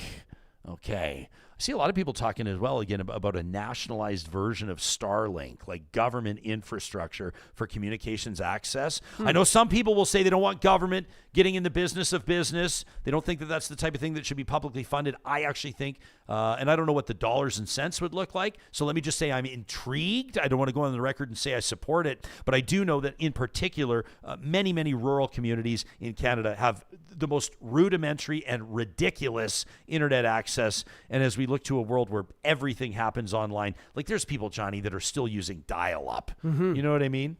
I think like a national infrastructure on something like that could be an interesting one. But I don't know. Do you want to go head-to-head competing against Elon Musk on something like that? I don't know. I don't know. Chelsea the Ginge says what we really need in Canada is a livable minimum wage that adjusts for inflation. And of course, others of you, Aaron says, I was looking to work as a letter carrier this entire past year. She says it seems silly because I don't definitely want to take somebody's job away. And under the current circumstances, that could be the reality. She says, but I would love that job. People also chiming in on their favorite brand of shoes if you're traveling many miles. We should have asked our fellas, our friends that joined us just the other day that completed the 10 in 10 in 10, the marathoners, what shoes they were wearing. That didn't even occur to me to ask. 422 kilometers over 10 days. Are you brand loyal on running shoes? No, not really. Well, you want me to start saying brands? I think for you, I know you and I are always like, if you want to hear your brand on the show, you got to pay for it. But at the same time, I kind of feel like when we're providing value, when we're just talking about brands we like, is it fair to say, and I mean no offense to you, things are made I'm nowadays, not saying offense to you, but if I say do a you brand, think someone's going to be like, that's made somewhere by children. Oh, I wouldn't worry. I'm not saying I wouldn't worry about child labor, but everything's made there. And if you're buying running shoes that are manufactured in the United States or Canada, I think that they're going to cost you $500 or $600 if that's even an option. Are you a little bit more, though, on the style side as opposed to the function side when it comes to your athletic footwear or any footwear? I was just going to say that because I'm older now. I need a little comfort, too. So Yeah, I like that. kind of half and half. But, yeah, I mostly wear, I stick to what I loved when I was a teenager. I wear Vans. I wear Puma, and yes, I wear Nikes. Occasionally, I'll splurge on like a nice pair of Air Max, and they last about, because they're always white or black. Yeah. Black and white. They last about 6 months before they look like crap. But yeah, like I wear brands that a little bit of style, but like all about comfort nowadays. Because when you're DJing, you're standing for like 7 hours straight, right? Yeah. Hey, shout out to Shelby for the $20 super chat. Shelby, we sure appreciate that. We'll have a cold one for you if you ever find yourself in our studio. A lot of you, Justin says, for example, worker wages across the board have been stagnant for decades. There's something going on in our live chat today. You guys are humming, which is why the show continues. We're doing a bit of a longer episode today. Big deal, right? If you're still here with us, shout out to you. Justin says, worker wages across the board have been stagnant for decades, while CEO pay has skyrocketed and corporate profits have increased as well. He says it can't continue. He says this prosperity was supposed to benefit all. I guess kind of the idea of trickle-down economics, right? If I know anything about hosting a talk show, if you're ever trying to get people all kinds of fired up, John, you can mention trickle-down economics, and it will bring out emails like you won't believe. Cam in a pizzeria lets us know that he is taking about 36,000 steps a day in the pizza shop in Leduc. He says, in good old, what do you think he wears? Crocs. Cam in a pizzeria is wearing Crocs. Hey, do you guys remember, this was just a short time ago, John, you and I were talking about cycling. We were talking about biking to work. It was after our conversation with Andrew Knack. He's obviously a well-known and well-liked Edmonton city councillor who's now thrown his hat into the ring. He wants to be the next mayor of Edmonton. And he showed up to the Real Talk studio for our exclusive one-on-one, his first interview since declaring. And he had a bike, this kind of like fold-up, interesting bike. I've never seen anything quite like it. It folded up like to the size of a briefcase. Pretty wild. Maybe a little bit bigger, but not much. And we were talking about cycling, and then I made some kind of off-the-cuff comment about, people were challenging me in the live chat why I don't cycle to work, and I'm close enough, I live close enough to the studio, why don't I cycle to work? Well, we got an email from a Real Talker that really jumped out at me why? Because she is a pretty well-known cycling advocate. You remember back on January 15th of 2024, we welcomed Sarah Bisbee to the show, and she was here to talk about her family's car-free lifestyle. It was actually a fascinating conversation. You would assume that a family of 6 that swore off its car, that sold their minivan, and didn't purchase something else with 4 wheels, you'd think that they must live right downtown. Aha, not the case. Sarah and her family lives in the suburbs, and she talked to us about how they make it happen. She talked about, some of the inconveniences, and she also talked about some of the huge benefits. It was a wonderful interview. We'll link to it in the show notes so you can check that out. But Sarah wrote into the show after she heard me talking about cycling to work, and she said I need to correct some misinformation and issue a challenge. And so here it is. Sarah, I was listening to your Friday episode, your most recent episode with Andrew Knack on my commute to work, and I had to email. She says somebody in the chat told Ryan that he lives close enough to the studio to bike, and Ryan replied something along the lines of, I sweat too much, which is true, and the bike would get stolen. She says, now calling it misinformation might be a bit of a stretch, but there are common objections that people raise to bike commuting, but there are also solutions. She says, I get what you're saying about sweating, Jespo. If I can reference your perimenopause episode just a couple of weeks ago, Sarah, thank you for listening. She says, it hit me hard in the last year, and sweating is a real problem on the regular bike for me. She says, especially if I want to arrive at work presentable and ready to go. She says that's where e-bikes come in. Says, no, e-bikes are not cheating. They're a fun way to commute. You can get exercise and stay a little bit healthier. You can crank the easiest setting to turbo on the way to work and have a zero sweat ride and turn it all the way down or even off on the way home. So you really work your legs. Or recognize that e-bikes really function as a replacement to cars and ride on turbo all the time because it's fun. Have you ever ridden on an e-bike, by the way? A family friend of ours just down the street has one. She let me take it for a spin around the block. I couldn't believe how fast they are. It felt like you were on I don't want to say a motorcycle, but they fly. I think we're going 40 or 50, almost right off the hop. So back to Sarah's email. She says, now bikes do get stolen, and in particular downtown. She says that's a reality. She says, but I've been locking my e-bikes that are worth, by the way, $5,000 to $12,000 for 7 years downtown, and she says, and I've never had one stolen. Sarah, I will knock on wood for you. She says, I've had attempted thefts, and I've had vandalism occur at a transit station. Surprise, surprise. She says, but nothing successful. It's all about how and where you lock them up. And she says, and I know that me telling you that doesn't actually resolve your objection. It's something that you'll have to experience to really understand. So here's the challenge, says Sarah. I will bring one of my e-bikes, either a regular e-bike or a cargo bike, your choice, Jespo, to either one of you, Jespo or Johnny, or both, and I will commute with you to your studio or another destination of your choice to show you how to lock it safely. We can leave it all day outside your studio. I'll show you the best route, so it's a safe, fun, and easy ride. She says, Johnny, your commute downtown from Summerside would run through Mill Creek Ravine and be gorgeous. She says, from Westmount, Jespo, where you live, you can use some of the best cycling infrastructure in the city. She says, I'm not looking for any publicity with this challenge. My only motivation is to get people on bikes. She says, I've done this for a couple of dozen people already over the past few years, and every single one of them has had a blast and has not been sweaty. She's speaking my language. She says, just a warning, though, all but two of them all now own e-bikes and ride them all the time. She says, it's fun and it's addictive. She says, let me know if you're interested. Thanks as always for Real Talk. I never miss an episode. Sarah, thank you for you. So what do you think? Cool, yeah. I'd like to try it, yeah. I would be willing to try it. I am nervous about parking. I mean, she says $5,000 to $12,000, parking a $12,000 bike somewhere downtown. This is only anecdotal. I'm not an expert in bike and cycling infrastructure, but I have heard people say that, oh, I got the best bike lock you can find, and they come out and it's been cut with bolt cutters and the bike's gone. I know that can happen. But at the same time, Sarah's saying she's a daily rider. She's had it for 7 years with no theft, knock on wood. I don't know, kind of compelling. Scarlett says she's a big fan of this challenge. I bet we could turn this into an Instagram reel or something like that. Sure, yeah, I'm down. We'll follow up. We'll figure this out. We'll do something fun with Sarah. I don't know if it'll be as exactly as proposed, but listen, you guys don't want a talk show host coming to you every single day, taking swipes at public transit, taking swipes at cycling commuters, although I wouldn't say I'm taking swipes at them, but shouldn't we seek to understand? Shouldn't we put our money where our mouth is? We'll follow up. We'll keep you in the loop. I want to thank you all for being a part of this episode. I want to thank Rebecca for joining us live from Ottawa, and I want to thank James for joining us live in studio. His heart in his throat a little bit, you can tell, with that labor uncertainty looming with our fellow Canadians that are working at Canada Post. As always, we welcome your feedback to talk@ryanjespersen.com. And as we wrap, I just want to say again, a huge and heartfelt thank you to every single one of you that registered for our Real Talk Golf Classic in support of the Julie Rohr Scholarship.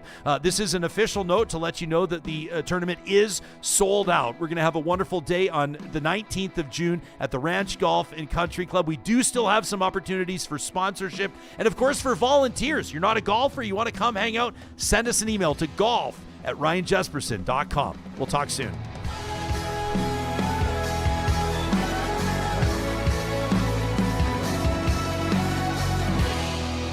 Real Talk is hosted by Ryan Jespersen. Executive producer Josh Dunford. Technical producer John Hicks. General manager Katie Cook-Chivers. Account coordinator Lawrence Derlego. Human Resources, Lena Shepard. Website design, Mike Johnston. Voiceover by me, Carrie Skelton. Real Talk's editorial board is Supriya Dwivedi, Ahmed Ali, Brandy Morin, Ann Castleman, Corey Hogan, Harman Candola, Catherine O'Neill, and Chris Henderson. Member Emerita, Julie Rohr. Real Talk is recorded in Edmonton, Alberta on Treaty 6 territory, the traditional and ancestral territory of the Cree, Dene, Blackfoot, Saulteaux, and Nakota Sioux, home to the Métis settlements and the Métis Nation of Alberta. Real Talk is a relay project. For more, check out ryanjespersen.com.